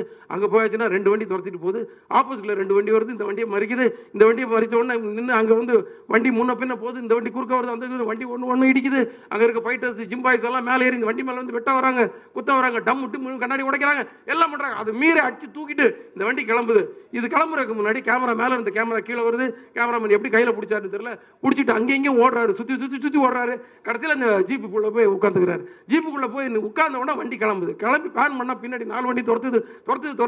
ஒரு வண்டி வந்து ஒரு பெரிய போஸ்ட்டில் அடிச்சு பிளாஸ்ட் ஆகுது. அது மட்டும் சிஜி, பிளாஸ்ட் மட்டும் தான் சிஜி. ஆனால் ஷார்ட் கட் ஆகலை. அதுக்கடுத்தது ஒன்று வந்து டாப்பில் உள்ளே போய் ஒரு காவாயில் போய் விழுது, ஒரு பிரிட்ஜுக்குள்ளே போய் விழுது. அந்த விழுறது மட்டும் சிஜி. அதுக்கு அடுத்தது ஒன்று வந்து சென்டர் ஆஃப் த மீடியனில் வந்து அடித்து நொறுங்கி அந்த வண்டி தீ பிடிக்குது. இதை தாண்டி அவர் எஸ்கேப் ஆகி போய் ஒரு ஃபாரஸ்ட்குள்ளே போகிறாரு. இந்த 3.5 கிலோமீட்டரும் எங்களுக்கு கண்ட்ரோலில் வந்து அந்த ரோடு கிடச்சிது. எல்லா டெக்னீஷியனோட சப்போர்ட் கிடச்சிது. விஷாலுடைய அந்த டெடிகேஷன் இருந்துச்சு, ப்ரொடியூசரோட சப்போர்ட் எல்லாம். இது வந்து இதை சிங்கிள் ஷாட்டாக தான் எடுக்கணும்னு ஒரு பிடிவாதத்தோட நான் வந்து நிறைய பேர்கிட்ட பேசினேன், நிறைய டெக்னீஷியன்ஸை பேசினேன். நிறைய பேர் ஸ்டிச் பண்ணிடலாம் நாங்கள் முடியாதுண்ணே. சில பேர் வந்து ரொம்ப ராவாக இருக்கும் சார், நாங்கள் ராவாக தான் சார் வேணும். ஆடியன்ஸ் ரொம்ப ராவாக தான் ரசிக்கிறாங்க இப்போது. அதுக்கு நமக்கு வெற்றிமாறன், ரஞ்சித் அவங்கெல்லாம் வந்து சில விஷயங்களை ராவாக கொடுக்குறத பார்க்கும்போது நிறைய படங்கள் பார்த்து நம்ம கற்றுக்கிறது தானே சார். அதுக்கெல்லாம் எனக்கு நல்ல இது இருக்குது. அதுக்கு ஒரு அடையாளங்களுக்கு எனக்கு டேரக்டர்ஸ் இருக்கிறாங்க. நீங்கள் ஒரு ராவாக ஒரு கண்டென்ட் கொடுத்தா ரசிக்க, நம்ம படமே கமர்ஷியல் படம் தான் இருந்தாலும் ஒரு கண்டென்ட் இப்படி கொடுக்கலான்னு எல்லார்ட்டையும் போராடி கடைசியில் எனக்கு கண்ணல் கண்ணன் மாஸ்டர் கிடைச்சாரு. நிறைய பேர் அவர் சொன்ன உடனே சார் என்ன வேணாலும் பண்ணிடலாம் வாங்க சார், மாஸ்டர் அந்த ஃபைட்டை மட்டும் கம்போஸ் பண்ணி கொடுத்துருங்க, அடித்து முன்ன பின்ன நான் வச்சுருக்கேன், நீங்கள் உங்கள்கிட்ட சொல்கிறேன், நீங்கள் எடுத்துருங்க மாஸ்டர். ஸோ அவர் வந்து அது பண்ணிட்டார். ஸோ மனவலியோடு தான் அந்த வேலைக்கே போனேன் நான். ஏன்னா இது முடிஞ்சிருமா முடியாதான்னு சொல்லி திருப்பதியில் அது ஷூட் பண்ணோம். அப்படியே மலையை பார்த்து அப்படியே நின்றுட்டு இருந்தேன். நைட்டு 10:30 மணிக்கு அந்த லொக்கேஷனை பார்த்தேன். வண்டியிலே வந்து ஸ்பீடாமீட்டரை பார்த்து மெஷர் பண்ணோம். 3.5 kilometre divided by 7 sequence 50 every 500 metres ஒரு சீக்வன்ஸு. ஸோ இப்படி ஒரு கணக்கெல்லாம் போட்டுட்டு நைட்டு முடிச்சு காலையில் போனோம். விஷால் வந்தார், கடை பிளான் பண்ணோம். ஒரு நாள் ஃபுல்லாக ரிஹர்சல். 2வது நாள் மத்தியானம் 3 மணிக்கு ஒரு டேக்கு, 5 மணிக்கு அடுத்த டேக்கில் வந்து ஓகே ஆகிடுச்சு. ஸோ ஓகே ஆனதுக்கப்புறம் தான் வந்து அந்த மன வலியும் அந்த பெயினும் வந்து போச்சு. ஏன்னா நம்ம நினச்சதை சாதிச்சிட்டோம் அப்படின்ற மாதிரி. ஸோ இதை நான் எதுக்கு இவ்வளோ டீட்டெயிலாக சொன்ன, கொஞ்சம் டைம் கூட நிறைய எடுத்துருப்பேன்னா, இந்த மாதிரி ஒரு விஷயம் இல்லை, படத்தில் எல்லா விஷயத்துலையும் ஆடியன்ஸை மதித்து நாங்கள் நிறையா வேலைகள் செஞ்சுருக்கோம். அது வந்து நிச்சயமாக உங்களை வந்து சந்தோஷப்படுத்தும், திருப்திப்படுத்தும்னு நினைக்கிறேன். வேறு எதுவும் நான் பேச விரும்பலை. நீங்கள் படத்தை பாருங்கள், ப்ரெஸ் வந்து சப்போர்ட் பண்ணுங்கள். ஆடியன்ஸுக்கு கண்டிப்பாக பிடிக்கிற மாதிரி நிறைய விஷயங்கள் இருக்குது. ஒரு சின்ன பெயினோடு வருவீங்க, கண்டிப்பாக வலி, ஒரு எமோஷனலாக வெளில வருவீங்க படம் பார்த்துட்டு. நம்பிக்கை இருக்குது. நன்றி. இறைவனுக்கு நன்றி. ரொம்ப மகிழ்ச்சியான ஒரு தருணம். இந்த படம் ரொம்ப ஸ்பெஷல் எனக்கு. ஏன்னா ஹரி அண்ணன், அப்புறம் என் தம்பி விஷால், சுகு எல்லாமே அண்ணன், தம்பி, தங்கச்சி, மாமன், மச்சான், இப்படி ரத்தம் சதயமான ஒரு படைப்பாக வந்திருக்கு. ஹரி அண்ணன் கூட ஒர்க் பண்ணும்போது வேகமாக கிராஸ் பண்ண தீ பிடிச்சிரும். அந்த மாதிரி டைரக்டர்ஸை பார்க்கும்போது அவ்வளோ சந்தோஷமாக இருக்கும் எனக்கு. நான் அவரை பார்த்துக்கிட்டே தான் இருப்பேன். உங்ககிட்ட வந்து நிறைய விஷயம் கற்றுக்கிட்டேண்ணே. தேங்க்யூ.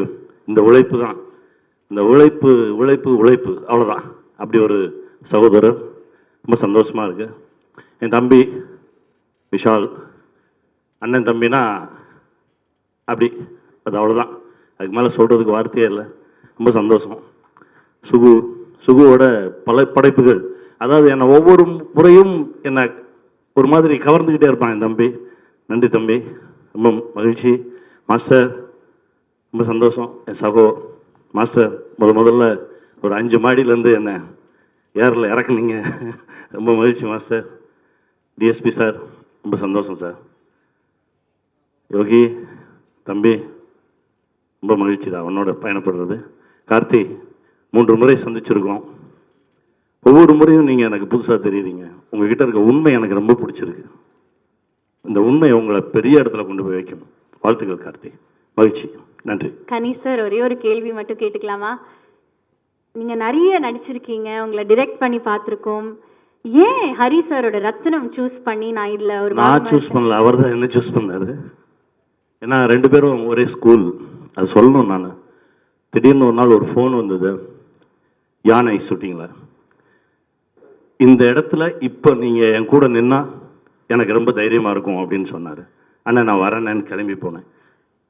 அப்போ ஆரம்பிச்சது. ஏன்னா 2 பேரும் கேபி சார் ஸ்கூல். இந்த படத்துக்கெல்லாம் ஒன்றுமே பேசலை. அவராக வந்தார், திடீர்னு கடைன்னு சொல்லிட்டு இதுதான் இது அதான் நம்ம பண்ணுறோம் அப்படின்னா ஓகே சார் வந்துடுறேன் அப்படின்னு சொல்லிட்டு கிளம்பி வந்தது தான். இது அண்ணன் தான் என்னை கூப்பிட்டு போனார், நான் ஒன்றும் பண்ணல. Sir, acting with Vishal sir ஒரு டிரெக்டிங் விஷால் சார், அடுத்ததா என்னது? இல்லை, எதுவாக இருந்தாலும் அவங்க தம்பி கூட இருந்தால் நான் சந்தோஷமாக தான் இருப்பேன். அது எங்கள் பயணம் வேற. அது இப்போ வேற ஒரு வேலை நடந்துட்டுருக்கு. அதை நடத்திட்டோம்னா நானும் தம்பியும் ஒரு பெரிய ஒரு உச்சத்தை தொட்டதாக உணர்வேன். அது நடக்கும் நம்புகிறேன். நன்றி சார், தேங்க்யூ ஸோ மச். நன்றி. ஏப்ரல் 26ஆம் தேதி will see the magic on screen. கண்டிப்பாக பெரிய மேஜிக் நடக்கும் இந்த படம். அதாவது ஒரு செகண்ட் கீழே ஏதாவது திரும்பி பார்த்துட்டிங்கன்னா வேற ஒன்று நடந்துடும் திரையில். அதனால் 2.25 மணி நேரமும் ஸ்க்ரீனில் தான் கண்ணு வச்சுருக்கணும். அப்படி இருக்கும் படம், பாருங்கள். ஃபர்ஸ்ட் எல்லாருக்குமே நன்றி. இந்த அக்கேஷன் நான் யூஸ் பண்ணி எல்லாருக்கும், ப்ரெஸ்க்கும் மீடியாவுக்கும் எல்லாருக்குமே ஒரு நன்றி தெரிவிச்சுக்கிறேன். இந்த நேஷ்னல் அவார்டு எனக்கு வந்ததுக்கும் உங்கள் எல்லோருடைய அன்பும் ஆதரவு தான் காரணம். ஸோ ரொம்ப ரொம்ப நன்றி. புஷ்பா படத்துக்கு நீங்கள் கொடுத்த சப்போர்ட்டாக இருக்கட்டும், எல்லா படத்துக்கும் நான் ஸ்டார்டிங் இது வரைக்கும் எந்த பாடல் பண்ணாலும் எந்த படம் பண்ணாலும் அந்த கொடுக்குற அந்த ஒரு சப்போர்ட் தான் எப்பயுமே ஒரு கலைஞனுக்கு ஒரு மிகப்பெரிய பலம். ஸோ அதுக்கு for all the media friends and all the press and all the channel எல்லாருக்குமே ரொம்ப ரொம்ப நன்றி. And to all my producers, actors, actresses, directors எல்லாருக்குமே நன்றி. அப்புறம் coming to Ratnam, I had a great experience இந்த படம் ஒர்க் பண்ணிருந்தேன். ஹரி சார் கூட நான் நிறைய படங்கள் ஒர்க் பண்ணியிருக்கோம். இது 6வது படம் நாங்கள் பண்ணுறது. ஃபர்ஸ்ட் ஸ்டார்டிங் ஃப்ரம் 6 இது படம் நம்பர் 6. ஸோ 6, சிங்கம் 2 அண்ட் வேங்கை அண்ட் சாமி square and now this one. So every time it's like எல்லாரும் சொல்லுற மாதிரி ஹரி சார் உங்களை சொல்லிட்டு. ஸோ 6வது வாட்டி நம்ம இணைந்து வேலை செய்கிறோம், அதுக்கு ரொம்ப ரொம்ப நன்றி. ஏன்னா எப்பவுமே டைரக்டர், ஏன்னா டைரக்டர் தான் ஃபர்ஸ்ட் ஒரு கதை எழுதி ஒரு படம் உருவாகிறதுக்கு காரணமே அந்த கதை யார் எழுதுறாங்களோ அது most of the cases director எழுதுறதுனால the director is the main reason behind whole project happening. ஏன்னா அவங்க கதை எழுதி அவங்க ஒரு ஹீரோவுக்கு அது ஓகே பண்ணி ப்ரொடியூசருக்கு எல்லாம் பண்ணுறதுனால தான் மற்ற டெக்னீஷியன்ஸ் எல்லாமே, அதுக்கப்புறம் வர மியூசிக் டைரக்டராக இருக்கட்டும், stunt master, choreographer, editor, cameraman எல்லாருமே. அதனால எப்பயுமே ஒரு பெரிய கைத்தட்டல் டைரக்டருக்கு கண்டிப்பாக நம்ம கொடுத்தே ஆகணும் before starting anything.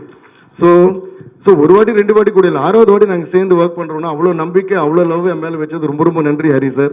Hari sir டைரக்டருங்கிற மேட்டரையும் தாண்டி எங்கள் ஒரு ஃபேமிலி மாதிரி அவர். ஸோ அவங்க ஃபேமிலி, எங்கள் ஃபேமிலி எல்லாமே ரொம்ப க்ளோஸ், பல வருஷமாக எங்களுக்கு தெரியும். And he has that love and affection towards every one. And I think that bonding also reflects in the work. அதனால தான் நாங்கள் பண்ணுற எல்லா படங்களும் சரி, ஒவ்வொரு பாடலும் எல்லாரும் ரசிக்கிற விதமாக அது அமையுது. அண்ட் படங்களும் நாங்கள் என்ஜாய் பண்ணிட்டு பண்ணுறோம். அண்ட் ரத்னம் பற்றி சொல்லணுன்னா, ஹரி சார் பண்ணுற படங்களே இது ரொம்ப வித்தியாசமான படமாக அமைஞ்சிருக்கு. அவர் முதல் நாள் எனக்கு கதை சொன்ன உடனே, அதோட கதை நான் உங்ககிட்ட சொல்ல முடியாது, ஆனால் பயந்துட்டார். அதோட கோர் ஸ்டோரி ரொம்ப எமோஷனலாக, ரொம்ப டச்சிங்காக, ரொம்ப டிஃப்ரெண்ட்டாக எழுதியிருக்காரு. ஸோ அதுதான் எனக்கு ரொம்ப பிடிச்சிருந்தது. So I had great an experience, while working on this film. And like I said, ஆறாவது வாட்டி ஹரி சார் கூட ஒர்க் பண்ணுறேன். And my darling brother Vishal கூட வந்து இது ஃபர்ஸ்ட் டைம் ஒர்க்கிங். நிறைய வாட்டி நாங்கள் ஒர்க் பண்ண வேண்டியது, ஏதோ டைம் லைன் அது இதுன்னு சொல்லிட்டு அமையாமே இருந்தது. அது ஃபைனலாக ஒரு டிஃப்ரெண்ட்டான ஒரு படம், அதுவும் எங்கள் 2 பேருக்குமே பிடிச்ச ஒரு டைரக்டர் ஹரி சார் கூட நாங்கள் சேர்ந்து இணைந்து ஒர்க் பண்ணுறதுங்க 2 பேருக்குமே ஒரு சந்தோஷம். ஒரு கமர்ஷியல் மாஸ் படமாக மட்டுமே இல்லாமல் ரொம்ப emotional and also entertaining with action இருக்கிற ஒரு படத்தில் ஒர்க் பண்ணி ரொம்ப ரொம்ப சந்தோஷம். And Stone Bench Films Santhanam sir ரொம்ப கார்த்திகேயன் சந்தாம் சார் ரொம்ப நன்றி. And you been one of the most decent producers that have met. அதுலேயே எனக்கு ரொம்ப பிடிச்சது வந்து நீங்கள் போடுற அந்த கோவா பேண்ட்ஸும் அந்த ஷர்ட்டும் போட்டு நீங்கள் வரீங்களா, அந்த லுக்குக்கே வந்து நான் ஒரு எக்ஸ்ட்ரா டூன் போடலான்னு இருக்கேன். அந்த அளவுக்கு அவர் கூட ஒர்க் பண்ணுறது எங்களுக்கு பிடிச்சிருக்கு. ஸோ யோகி பாபு சார், நானும் உங்களுடைய ஒரு ரசிகன். நீங்கள் ஸ்க்ரீனில் வரும்போது நீங்கள் வந்தவுடனே சிரிக்க ஆரம்பிச்சிட்டோம். அப்புறம் தான் நீங்கள் என்ன பேசுகிறீங்கன்னு தான் கேட்குறோம். ஸோ அந்த அளவுக்கு நீங்கள் வந்து ரசிகர்களை வந்து சம்பாதிச்சிட்டிங்க.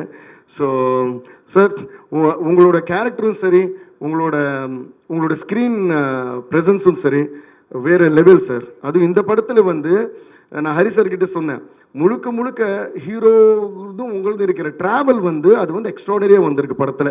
அது வந்து இல்லை, அதுக்கு மேலே எதுவும் சொல்ல மாட்டேன் சார்.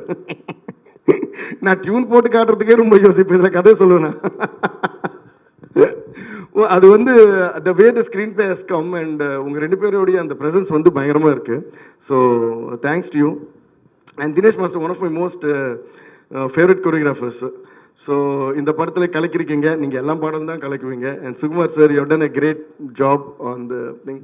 இதில் ஒரே ஒரு விஷயம் மட்டும் நான் சொல்லிக்கிறேன், அது என்னன்னு நான் சொல்ல முடியாது, ஆனால் ஒரு பர்டிகுலர் சீக்வன்ஸ் இருக்குது. அந்த சொல்லலாம்ல, அந்த ஒரு சிங்கிள் ஷாட்டில் வந்து ஒரு பெரிய சேஸ் அண்ட் ஃபைட் எடுத்திருக்காங்க. அது வந்து சேஸ்ன்னு சொல்ல முடியாது, வெறும் சேஸ்ன்னு சொல்ல முடியாது, வெறும் ஃபைட்டுன்னு சொல்லலாம், வெறும் சீன்னு சொல்லலாம். ஒரு சீனாக ஸ்டார்ட் ஆகி ஒரு சேஸாக மாறி, அது ஒரு ஃபைட்டாக மாறி, திருப்பி சேஸாக மாறி, திருப்பி ஃபைட்டாக மாறி, திருப்பி ஒரு எமோஷனாக மாறும். அது எப்படி தான் நீங்கள் பிளான் பண்ணீங்களோ, எப்படி தான் நீங்கள் எடுத்தீங்களோ, விஷால் நீங்கள் எப்படி தான் பண்ணீங்களோ, அதில் உள்ள எல்லாருக்குமே வந்து பயங்கர ஹெவி ரிஸ்கோடு தான் பண்ணாங்க. அதுக்கு எல்லாருக்குமே வந்து பயங்கரமான ஒரு கைத்தட்டல் நம்ம கொடுத்தே ஆகணும். I think till today this is one of the lengthiest, எனக்கு தெரிஞ்சு this is one of the lengthiest single shot, raw single shot ஏன் சொல்கிறேன்னா, நம்ம நிறைய ஹாலிவுட் ஃபிலிம்ஸ் எல்லாம் கூட பார்ப்போம், நிறைய சிங்கிள் ஷாட்ஸ் பார்த்துருக்கோம். But lot of single shots are stitch together, இல்லையா சுகுமார் சார்? லைக் இங்கே ஒரு பார்ட் அது தெரியாமல் ஸ்டிச் பண்ணுறதே ரொம்ப பெரிய விஷயமா இருக்கும். இது நான் ஏன் சொல்ல விரும்புகிறேன்னா, ஒரு மியூசிக் கம்போசராக அந்த சீனை நான் ரொம்ப அந்த என்டையர் சீக்வன்ஸ் ரொம்ப என்ஜாய் பண்ணேன். பேக்ரவுண்ட் ஸ்கோர் பண்ணும்போது மறுபடியும் அது போடுங்கன்னு பார்த்து ரசிச்சுட்டே இருந்தேன். நானே ஒரு ரசிகன் ஆகிட்டேன் அதுக்கு. அது ஏன் நான் சொல்கிறேன்னா, when something is very perfect, we tend to assume that it is done with a lot of technology put together or techniques put together, but no, இது வந்து ரியலாகவே ராவாகவே ஒரே கேமரா, அது வந்து போகும், அது திடீர்னு பறக்கும், திடீர்னு ட்ரோன் ஆகும், திடீர்னு கீழே வரும், எப்படி பண்ணாங்கன்னு மெஸ்மரைஸ்டு. அண்ட் ஹரி சாருக்கு வந்து ஒரு ஸ்பீடு இருக்குன்னு சொல்கிறாங்களே, நான் இப்போ சொல்கிறேன், அந்த ஸ்பீடு வந்து அவர் நடக்கிறதுலையோ பறக்கிறதுலையோ போகிறதுலையோ வர்றதுல மட்டும் இல்லை, அவர் சிந்தனையிலையும் இருக்குது, அவர் மேக்கிங்லேயும் இருக்குது, அவரோட அன்புலேயும் அந்த ஸ்பீடு இருக்குது, எல்லாத்துலையும் அந்த ஸ்பீடு இருக்கிறதுனால தான் அவர் ஸ்பீடாக போயிட்டே இருக்காரு. சார், இது நீங்கள் பண்ணதுலேயே ரொம்ப ஒரு வித்தியாசமான ஒரு என்ன பண்ண ஒரு ப்ராஜெக்ட் இது நீங்கள் பண்ணதுலையே. ரொம்ப நன்றி sir. I had great time. And darling Vishal brother, you have outdone yourself in a beautiful performance and fight. அது கூட ரொம்ப ஈஸி கிடையாது. இந்த படத்தில் வந்து அவ்வளோ ஃபைட்ஸ், அவ்வளோ ஆக்ஷன், அவ்வளோ சென்டிமெண்ட் எல்லாமே வந்து கலக்கியிருக்காரு. அண்ட் பார்க்குறதுக்கு என்னமோ நம்ம நெக்ஸ்ட் டோர் பாய் மாதிரியே இருப்பார் படம் முழுக்க. ஸோ அந்த மாதிரி பண்ணது எல்லாருக்குமே நன்றி. அண்ட் பிரியா பவானி சங்கர் அவங்களும் ரொம்ப எக்ஸ்ட்ராடினரியாக நடிச்சிருக்காங்க. So thanks to each and everyone, and I hope you'll all love all the songs. And இன்னொன்று, இந்த படத்துடைய பாடல்களில் நாங்கள் 2 ரிலீஸ் பண்ணோம். மற்ற பாட்டு எல்லாமே வந்து ஒரு வித்தியாசமாக நாங்கள் பண்ணோம். அது எப்படின்னா, அவர் படம் ஷூட் பண்ணுறவர் ஒரு மாண்டேஜாக பார்த்து எல்லாமே வந்து சிச்சுவேஷனல் சாங்ஸ். ஸோ அவர் ஷூட் பண்ண அந்த சீன் பார்த்து, எடிட் பண்ண சீக்வன்ஸ் பார்த்து அப்படி தான் நாங்கள் சாங்ஸே பண்ணோம். அந்த ப்ராசஸை நாங்கள் ரொம்ப என்ஜாய் பண்ணோம். ஸோ அந்த சாங்ஸ்லாம் இப்போ நாங்கள் அதனால தான் ஹோல்ட் பண்ணி வச்சுருக்கோம். அது இப்போ ரிலீஸும் பண்ண போகிறோம்.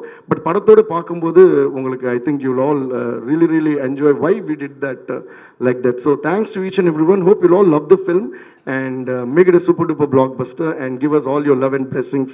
Thank you so much. நன்றி டிஎஸ்பி சார். இன்னைக்கு வந்த கெஸ்ட்லயே ஜாஸ்தி பேசுனது நான் தான். ஏன்னா அவ்வளவு பாட்டு போட்டிருக்கேன். கண்டிப்பா நான் ஒரே ஒரு கேள்விக்கு மட்டும் பதில் வேணும் சார். ப்ளீஸ் இதுக்கு சார். இவ்வளவு பேசின அப்புறம் கேள்வி கேட்கணும்ன்றீங்களே. ஆமா ஒரே ஒரு கேள்வி. You've been in the industry for so long and Vishal sir வந்து இந்த வருஷம் 20வது வருஷம். ஏன் சார் 19 வருஷம் காத்து ஒரு காத்திருப்பு அவருக்கு வந்து ஒரு சாங் கொடுக்கறதுக்கு எல்லா மாஸ் ஹீரோஸுக்கும் நீங்க கொடுத்துட்டீங்க மாசான பாட்டுகள். ஆனா 19 வருஷம் காத்திருந்து இப்பதான் அவருக்கு வந்து இந்த கேள்வி தான் ஒரு அவ்வளோ நீங்க வேற தூண்டி விடுறீங்களா? அப்படி இல்லை, சில வாட்டி வந்து இதுக்கு தான் நம்ம எல்லாம் சேரணும்னு இது சிலது எழுதி வச்சிருக்கோம்னு நினைக்கிறேன். when we are all aligned, you know, all the energies are aligned for a good purpose. and அதுதான் நான் சொன்னேன், இந்த மாதிரி ஒரு டிஃப்ரெண்ட்டான ஒரு படம் பண்ணும்போது அது எங்களுக்கு பிடிச்ச டைரக்டர் ஹரி சார், அதே மாதிரி ஸ்டோன் பெஞ்ச் ப்ரொடக்ஷன் பாருங்க, பேண்ட் எல்லாம் கூட சூப்பராக போட்டு வந்திருக்காரு. இப்படிப்பட்ட எல்லாரும் கூட ஒர்க் பண்ணணும்னு எழுதி வச்சிருக்கு. அதுவும் பண்ணுறேன் அன்னைக்கு வந்து நீங்கள் இந்த பிளாக் சாரி கட்டிட்டு வந்து நீங்கள் வந்து நீங்கள் ஆங்கர் பண்ணணும் வரை எழுதி வச்சிருக்கு. அதனால தான் இந்த படம் பண்ணியிருக்கோம். ரொம்ப நன்றி, தேங்க்யூ ஸோ மச் சார். ஆனா நீங்க எல்லாருக்கும் வணக்கம். இந்த ஏவி பார்க்கும்போது ரொம்ப சந்தோஷமாக இருக்குது. ஏன்னா ஆரம்ப காலம் லொலு சபாலேருந்து ஸ்டார்ட் பண்ணோம், நம்ம அட்மாஸ்பியர்லேருந்து ஆரம்பித்து இன்றைக்கி இவ்வளோ படங்கள், இவ்வளோ ஏவி, அதுவும் ஹரி சார் படத்தில் அவரோட ஃபங்க்ஷனில் என்னோட ஏவி வருது, நான் ரொம்ப சந்தோஷமாக நினைக்கிறேன். ரொம்ப நன்றி சார். என்ன பேசுன்னு தெரியல, இருந்தாலும் 4 வார்த்தை பேசிடுறேன். ஹரி சாரை பற்றி நான் சொல்லணுன்னா, அவரோட படங்கள் பற்றி நான் நிறைய ஒரு ஷூட்டிங் பாட்டில் வந்து யானை படம் அவர் கூட நடிக்கும்போது அப்போ அவர்கிட்ட நிறைய விஷயங்கள் கேட்பேன். நான் ஒரு படம் பற்றி அவர்கிட்ட கேட்டே இருப்பேன். சார் இந்த படம் 6, சாமி, அப்புறம் நிறைய படம் சிங்கம், இந்த படத்தை பற்றிலாம் நான் கேட்டு வந்துகிட்டே இருப்பேன். இது எப்படி சார் பண்ணீங்க, இது எப்படி சார் பண்ணீங்க, ஒவ்வொரு படத்துக்கும் ஒவ்வொரு டெவலப்மெண்ட்டாக தான் இருக்கும். அப்போ அவர்கிட்ட நான் கேட்டேன், சார் இப்போ லாஸ்ட்டாக நம்ம இதுவெல்லாம் வந்திருக்கிறோம், ரத்தனம் படம் எல்லாம் வந்திருக்கோம், எப்படி சார் அப்படின்னு. அதுக்கு ஒரே வார்த்தை சொன்னார், யோகி எப்போவுமே உழைப்பு தாண்டா இங்கே ஜெயிக்கும் அப்படின்னாரு. சார் அது சினிமாவில் நீங்கள் இவ்வளோ வருஷம் இல்லை சார், இன்னும் பல ஆண்டுகள் நல்லா இருக்கணும், நிறைய படங்கள் நீங்கள் பண்ணிகிட்டே இருக்கணும் சார், எங்களை மாதிரி ஆட்களெல்லாம் நீங்கள் உருவாக்கிட்டே இருக்கணும் சார். ரொம்ப நன்றி. அடுத்து விஷால் சார், ரொம்ப வருஷமாக பட்டத்து யானை படத்துலேருந்து அவரோட நான் ட்ராவல் பண்ணிகிட்ருக்கேன். அன்னையிலேருந்து இன்னை வரைக்குமே மாறாமல் ஒரு ஹீரோ யாருன்னா அவர் தான் நான் பார்த்துட்ருக்கேன். விஷால் சாருக்கு நான் ரொம்ப நன்றி தெரிவிச்சுக்கிறேன். தேவிஸ்ரீ பிரசாத் சார் ஒரு அவார்ட் ஃபங்க்ஷனில் வந்து அவர் வந்து ஒரு அவார்டு கொடுக்க வர்றாரு எனக்கு ஹைதராபாத்தில். அப்போ வந்து அவார்டு கொடுத்துட்டு கம்னு போயிடலாம். ஆனால் அங்கே வந்து அத்தனை ஸ்டேட் மக்கள் இருக்கும்போது எல்லோரும் முன்னாடியும் வந்து மண்டேலா படத்தை வந்து அவர் ப்ரொமோட் பண்ணார். என்ன சொன்னார்னா, இந்த படத்தை எல்லோரும் பாருங்கள், அவ்வளோ நல்லா பண்ணியிருக்காருன்னு. அதுக்கு நான் ரொம்ப நன்றி தெரிவிச்சுக்கிறேன் சார். தினேஷ் மாஸ்டர், அவர் எனக்கு ஒரு அண்ணன் மாதிரி. என்னை அதிகமாக சினிமாவில் ஏன் ஆட மாட்டேன்னா, ஒரு முறை ஒரு பாட்டு பண்ணும்போது என்னால், நானும் ஹீரோ, ஒரு புது ஹீரோ தான், டான்ஸ் ஆடிட்டே இருக்கும்போது நாங்கள் மிஸ் பண்ணிகிட்டே இருக்கோம். நைட்டு ஷூட் அது. அப்போ ஒரு டான்ஸர்ஸ் சொன்னாங்க, ஒரு அம்மா, ஒரு லேடி, மாரெல்லாம் வலிக்குது, இவனுங்க ஆடி தொலைய மாட்டானுங்கன்னு அன்னியோடு விட்டுட்டேன். இதுதான் ரீசன். சில டான்ஸ் மாஸ்டருக்கு தெரியும், நான் சொல்லியிருக்கேன், மற்றவங்கள நம்ம கஷ்டப்படுத்த வேணாம், நமக்கு என்ன தெரியுமோ அதை மட்டும் பண்ணால் போதும் அப்படின்ட்டு அதுலேருந்து ஒதுங்கிட்டேன். ரொம்ப நன்றி. கண்ணன் மாஸ்டர் சார், மாஸ்டர் பற்றி சொல்லணும்னா நிறைய படங்கள், எவ்வளோ ஆக்ஷன் பிளாக் பண்ணியிருக்காரு. இன்னும் நிறைய விஷயங்கள் அவரும் தமிழ் சினிமாவுக்கு நிறைய கொடுக்கணும். ரொம்ப நன்றி சார். சமுத்திரக்கனி என்ன, ஏதாவது ஒரு சின்ன தவறுனா முதல்ல ஃபோன், தம்பி கரெக்டாக ஃபாலோ பண்ணிக்கடா அப்படின்னாரு. அவருக்கு நான் நன்றி தெரிவிச்சுக்கிறேன். இங்கே யாரும் தெரிஞ்சு தப்பு பண்ண போகிறது கிடையாது. அப்போ ஒரு முறை சமுத்திரக்கனி என்ன சொன்னார் ஒரு விஷயத்த, ஆனால் இந்த பிஸ்னஸ்ன்றாங்கன்னா, நான் காமெடி ஆக்டரு, நான் எல்லா இடத்துலையும் காமெடின்னா, ஏன்னா இப்போ எல்லாமே நான் ஓப்பனாக சொல்கிறேன், நான் காமெடின்னா எனக்கு லைஃப் லாங்கில் காமெடி இருந்தால் தான், அதுக்கு தான் நான் 23 வருஷம் போராடினேன், சரிங்களா? அதனால் என் தொழில் காமெடி தான், அதை நான் மிஸ் பண்ண முடியாது. அப்போ ஒரு முறை அவர்கிட்ட நான் கேட்டேன், என்னென்ன அப்படின்னு கேரானில் உட்காந்து கேட்கும்போது, இது என்னென்ன பிஸ்னஸ்ன்றாங்க அப்படின்னு. அதுக்கு அவர் ஒரு பதில் சொன்னார், பிஸ்னஸ்ன்றது வந்து அது படம் முடிஞ்சதுக்கு அப்புறம் தாண்டா அது பேசுவாங்க, அது எனக்கு தெரியும். பட் ஆனால் அவருக்கு ஒரு வார்த்தை சொன்னார், என்னென்னா, கதை நல்லா இருந்தால் தான் ஒரு கதை தாண்டா ஒரு ஹீரோ உருவாக்கும், ஒரு பிஸ்னஸ் பண்ணணுன்னு. ரொம்ப நன்றிண்ணே. அதனால் நிறைய ப்ரொடியூசருங்களுக்கு நான் ஹெல்ப் பண்ணிகிட்ருக்கேன். நல்ல கதை வரும்போது என்னோடய பட்ஜெட்டை நான் கம்பெனி தான் நடிக்கிறேன். அதுக்கு நான் ரொம்ப நன்றி தெரிவிச்சுக்கிறேன் சமுத்திரக்கனி அண்ணனுக்கு. ரொம்ப சந்தோஷம். கார்த்திக் ஸ்டோன் பெஞ்ச் அவரோட நான் ஒரு படம் பண்ண வேண்டியதாக இருந்தது, அவரோட ஸ்டோன் பெஞ்சில் அது மிஸ் ஆச்சு. திரும்பவும் சேர்ந்து பண்ணுவோன்னு நினைக்கிறேன். ரொம்ப நன்றி, எல்லாருக்கும் ரொம்ப நன்றிங்க. தேங்க்யூ. எல்லாருக்கும் வணக்கம். எல்லாருக்கும் வணக்கம். எனக்கு பிடிச்சவங்களாம் இங்கே இருக்காங்க. ஹரி சார், சாமி டைம்லேருந்து அவரோட எல்லா படங்களையும் எப்படியாவது ஒரு சாங்காவது பண்ணிவிடுவேன். அவ்வளோ ஃபாஸ்ட் அவர். காலைல 7 மணிக்கு சார் வரலன்னா அங்கே மேனேஜர்ஸ் யாரும் பக்கத்தில் இல்லைன்னா எனக்கு தெரிஞ்சிடும் அன்றைக்கி ஏதோ லேட்டுன்னு. அப்போது சார் அதே மாதிரி ரொம்ப வேகமாக போவார், வேகமாக ஷார்ட் சொல்லுவார், வேகமாக கம்போஸ் பண்ணார். அவர் வேகத்துக்கு நான் பண்ணோம். சார் எங்கே மாஸ்டர் காணா, நான் இங்கே இருப்பேன், சார் கீழே இருக்கேன் சார் ஒன்று. ஸோ அவ்வளோ வேகமாக நான் சார் கூட ட்ராவல் பண்ணோம். அப்போ தான் அவரோட வேகத்துக்கு நம்ம இது பண்ண முடியும். ஸோ அவர் அவ்வளோ பிடிச்ச டைரக்டர். நான் சாமி டைமில் பார்த்தேன் சாரை. சாமி, அருள், அதுக்கப்புறம் நிறைய பூஜை, விஷால் சாரோட அது திருச்செந்தூர் முருகப், ஆமாம் அந்த என்ன படம், தாமிரபரணி, சாரி சார், தாமிரபரணி, அப்புறம் பூஜை, நிறைய படங்கள் அவரது இப்போ வரைக்கும். ஸோ அப்போத்துலேருந்து இப்போ வரைக்குமே அவரோட அந்த வேகம் குறையவே இல்லை. ஸோ அது ரொம்ப பிடிச்சிருந்துச்சி சார்கிட்ட. அடுத்தது விஷால் சார் எனக்கு ரொம்ப பிடிக்கும். செல்லமேலேருந்து அவரை நான் பார்த்துக்கிட்டே இருக்கேன், அப்போத்துலேருந்து பண்ணிகிட்டே இருக்கேன். செல்லமே, சண்டைக்கூலி, அப்புறம் 3வது படம் திமிரு, திமிரு. ஸோ இன்னும் கண்டினியூஸாக நிறைய படங்கள், தாமிரபரணி, பூஜை, நிறைய படங்கள். ஸோ அதே மாதிரி எனக்கு ரொம்ப பிடித்த ஒரு விஷால் சார் எனக்கு அவ்வளோ பிடிக்கும். அதே மாதிரி நிறைய உதவி பண்ணுற இதெல்லாம் ஜாஸ்தி அவருக்கு. அது சொல்லத்தில் நீங்களே பார்த்துருப்பீங்க. அது மாதிரி ரொம்ப பிடிச்சார். அப்புறம் என்னோடய சகோ இருக்காப்புல, சகோ ரொம்ப பிடிக்கும். சமுத்திரகனி சகோ, அவர் சகோன்னு தான் நாங்கள் கூப்பிட, அவர் ரொம்ப பிடிக்கும். அடுத்தது என்னோடய ஃபேவரட் இருக்கார். அவரை நம்ம பிகினிங்லேருந்தே நான் அவரை பார்த்தேன். என்னோடய ஃபேவரட் அவர் மிஸ்டர் யோகி பாபு. அவரை எனக்கு ரொம்ப பிடிக்கும். அப்புறம் இந்த படம் ஒர்க் பண்ணும்போது ரொம்ப கம்ஃபர்டபுளாக இருந்தது. இதுக்கு முன்னாடி நான் ஸ்டோன் பெஞ்ச் ஒர்க் பண்ணேன், ரொம்ப பிடிச்சிருந்துச்சி. கார்த்திக் சார் கூட தான் ஒர்க் பண்ணல நான், கூடிய சீக்கிரம் பண்ணிவிடுவேன்.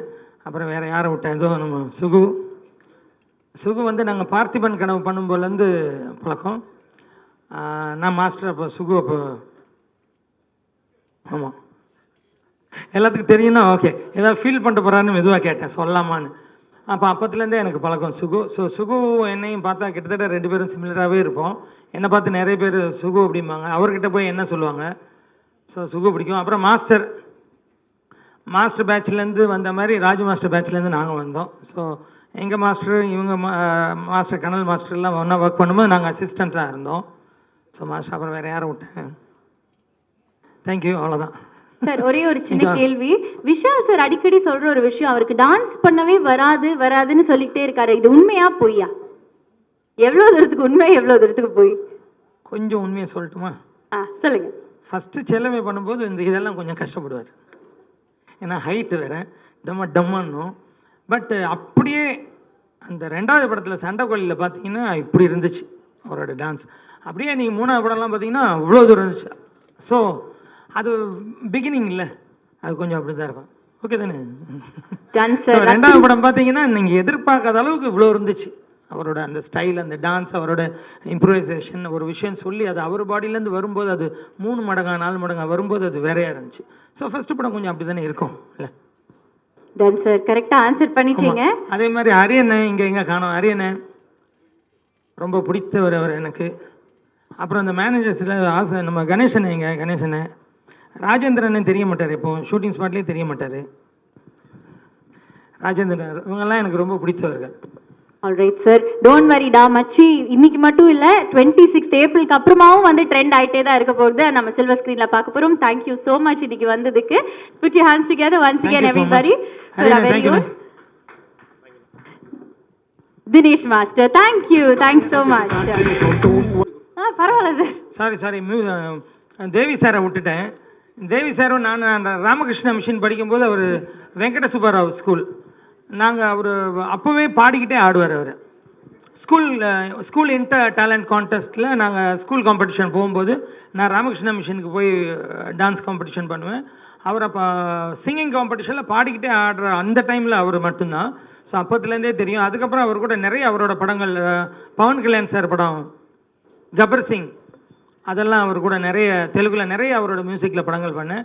ஸோ எனக்கு சில மெலடியில் ரொம்ப பிடிக்கும், சில மெலடிஸ் எல்லாம் எனக்கு ரொம்ப பிடிக்கும். அதில் ரொம்ப பிடிச்ச மெலடி வந்து அவர் மியூசிக்கில் வந்தது, அந்த கண்முன்னே திறக்கும் போது அந்த பாட்டு எனக்கு ரொம்ப பிடிச்ச பாட்டு. தேங்க்யூ தேவி, உங்களை மிஸ் பண்ணிட்டேன், சாரி. அனைவருக்கும் வணக்கம். அதுவும் பொதுவாக நான் ஹரிசார்ட்ட முதல் படம் வந்து பூஜை, அது வந்து விசால் சார் தான். அடுத்தது S3, இது 3வது படம். அது இல்லாமல் எனக்கு சகோதரர் விஷாலுக்கு எனக்கு மிகப்பெரிய ஒரு பாண்டிங் இருக்குது. ஏன்னா மெயினாக அவருடைய முதல் படம் சண்டைக்கோழி, இன்று வரைக்கும் பேசப்பட்டுக்கிட்டு இருக்க படம். அதனால் என்றைக்குமே எப்பவுமே ஒரு சண்டைக்கோழி தான். இந்த படத்தில் நான் பொதுவாக கிளைமேக்ஸ் ஃபைட் சண்டை காட்சி அமைச்சிருக்கேன். அது இல்லாமல் ஒரு சிங்கிள் ஷாட் பிளான் பண்ணி எடுத்துருந்தோம். இப்போ மறுபடியும் ஹரி சார் கூப்பிட்டாரு, ஒரு மாஸ்டர் நீங்கள் வந்து ஒரு சிங்கிள் ஷாட் நம்ம எடுக்கணும் அப்படின்னாரு. ஒன்று எடுத்துடலாமான்னு கேட்டார். நானும் எடுத்துருவோம் சார் அப்படின்னாரு. அதுக்கப்புறம் ஒரு டிசைன் சொன்னார், ரொம்ப ரொம்ப காம்ப்ளிகேட்டடான டிசைனாக இருந்துச்சு. அதுக்கப்புறம் அடுத்த நாள் காலைல 7 மணிக்கு கூப்பிட்டாரு. ஹரி சார் எப்பவுமே டைமிங் இப்போ பர்ஃபெக்டாக இருப்பார். அந்த 7 மணினா 7 மணி அவரோட ஆஃபீஸ்க்குள்ளே அந்த டிராயிங்கெல்லாம் போட்டு வண்டி இங்கே வருது, இங்கே அடிக்குது எல்லாம் ஸ்கெட்ச் பர்ஃபெக்டாக இருந்தது. அவருடைய அவுட்புட் கேட்டாக இருந்துச்சு, அதனால் ஈஸியாக இருந்தது. அதுவும் இல்லாமல் அது ரிஹர்சல் பார்க்குற கான்செப்ட் இருக்குது பார்த்தீங்களா, உங்களுக்கு 1 டே ஃபுல்லாக ரிஹர்சல் பார்த்தோம். அதில் நிறைய பேருக்கு அடிப்பட்டுச்சு. ஏன்னா கேபிள் அது ஒரு ரோப் ஷாட் வர 4 ரோப் ஷாட் இருக்குது. அந்த டைமிங் ரோப் இருக்கிறவன் அந்த ஃப்ரேமுக்குள்ளே வரக்கூடாது, ரொம்ப காம்ப்ளிகேட்டடாக இருந்தது. அதுக்கப்புறம் அடுத்த நாள் காலைல போய் ஃப்ரெஷ்ஷாக எடுக்கும்போது கேமராமேன், அதாவது சுகுமார் சார் ரொம்ப அவருக்கு ரொம்ப நான் தேங்க்ஸ் சொல்லணும். நாங்கள் பொதுவாக யூனிட்டே தேங்க்ஸ் சொல்லணும். காரணம் என்ன, அவர் தான் ரொம்ப காம்ப்ளிகேட். ஏன்னா ஒன்றா கையிலாமே ட்ரோனில் தான் கையில் பிடிச்சி எடுக்கணும். அது 2 வாட்டி மிஸ் ஆகி கீழே விழுந்து ட்ரோன் உடஞ்சி 3வது டேக் ஓகேச்சு. எனக்கு சுகுமார் சாருக்கு ரொம்ப தேங்க்ஸ் சொல்லணும். அது இல்லாமல் இந்த காம்ப்ளிகேட் பண்ண இந்த கிராஃப் கொடுத்த டைரக்டர், எப்போவுமே ஹரி சார் ஒரு பரபரப்பான ஒரு இயக்குனர். இந்த ரத்னம் மிகவும் இன்னும் பரபரப்பாக இருக்கும். என்னுடைய வாழ்த்துக்கள். நன்றி, வணக்கம். வணக்கம். தேங்க்யூ இன்னைக்கு இங்கே வந்ததுக்கு. தேங்க்யூ. சார் கூட ஸ்டில் ஃபோட்டோகிராஃபராக ஸ்டார்ட் பண்ணி இன்னைக்கு ரத்னம் படத்துக்கு சினிமாட்டோகிராஃபராக வந்து ஒர்க் பண்ணியிருக்கீங்க. என்ன ஃபீல் பண்ணுறீங்க? ஃபர்ஸ்ட் ஆஃப் ஆல் எல்லாரும் நன்றி. திக்கு சார், சாரி.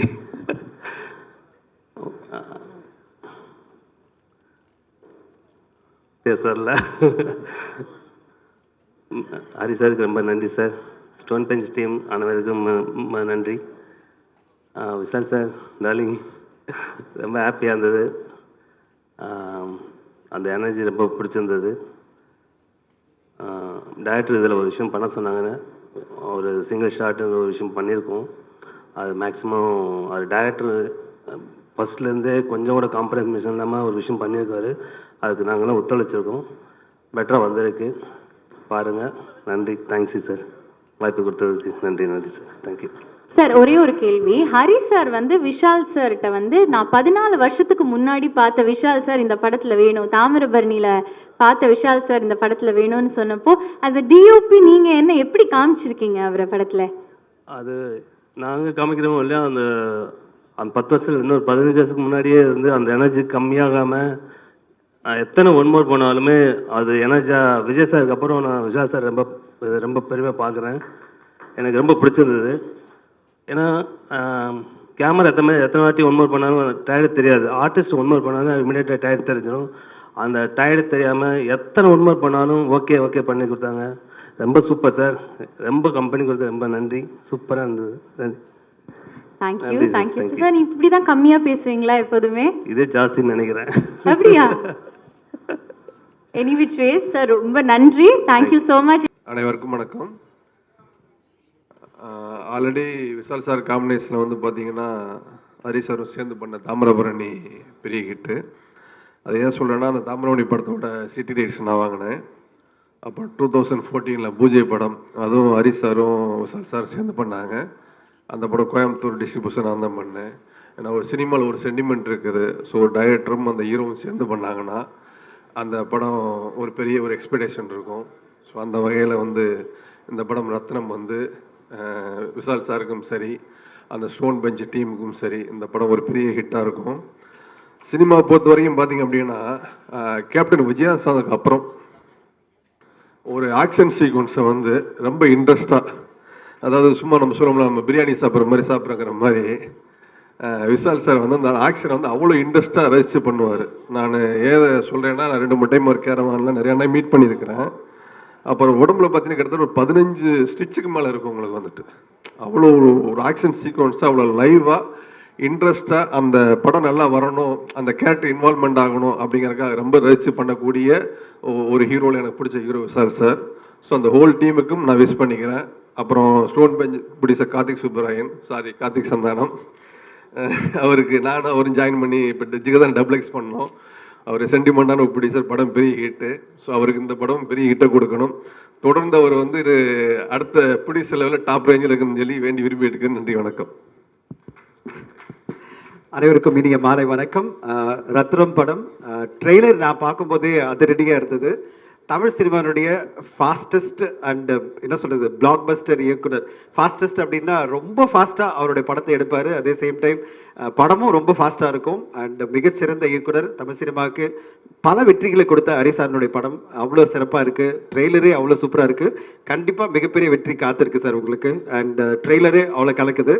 அண்ட் ஸ்டோன் பெஞ்சுக்கும் ஜி ஸ்டுடியோஸ்க்கும் அலங்கார் பாண்டியன் சாருக்கும் என்னுடைய வாழ்த்துக்கள். மிகப்பெரிய வெற்றி உங்களுக்கு கண்டிப்பாக இந்த படம் மூலமாக கிடைக்கும் நான் எதிர்பார்க்குறேன். அண்ட் விஷால் சாரை பற்றி சொல்லி ஆகணும். 2 நாள் முன்னாடி ஒரு இன்டர்வியூ கொடுத்தாரு. பயங்கரமாக வைரல். எல்லா யூடியூப்லேயும் அதுதான் பரபரப்பாக அந்த ஒரு கட் பண்ணி எல்லா யூடியூப்லேயும் போயிட்டுருக்கு. அதில் என்ன சொன்னார், இந்த படம் வரும்போதும் பிரச்சனை வரும், எனக்கு ரிலீஸ்க்கு பிரச்சனை வரும், எனக்கு ஸ்க்ரீன் கிடைக்கிது பிரச்சனை வரும் அப்படின்லாம் சொல்லிட்டு இருந்தார்.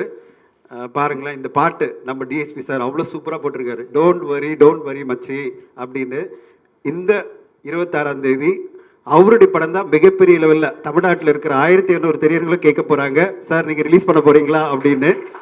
அதில் நாங்கள் ஒரு படம் ஒரு நொடி அப்படின்னு ஒரு சின்ன படத்தையும் கொண்டு வரோம். ஒரு 150 ஸ்க்ரீன் கிடைச்சா போகிறோம், மீதி 1000 ஸ்க்ரீன் உங்களுக்கு கிடைக்கும். டோன்ட் வரி மச்சி அப்படின்னு உங்களுக்கு சொல்ல விரும்புகிறேன்.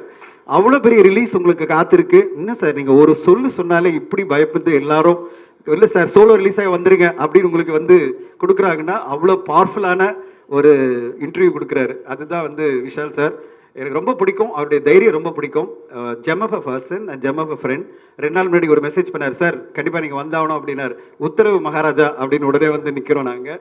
அந்தளவு அவர் பேர் அன்பு இருக்குது. ஒரே ஒரு வேண்டுகோள், இந்த ப்ரெஸ் மீட் மூலமாக, இந்த ஆடியோ லான்ச் மூலமாக நான் விஷால் சாருக்கு வைக்க விரும்புகிறேன்.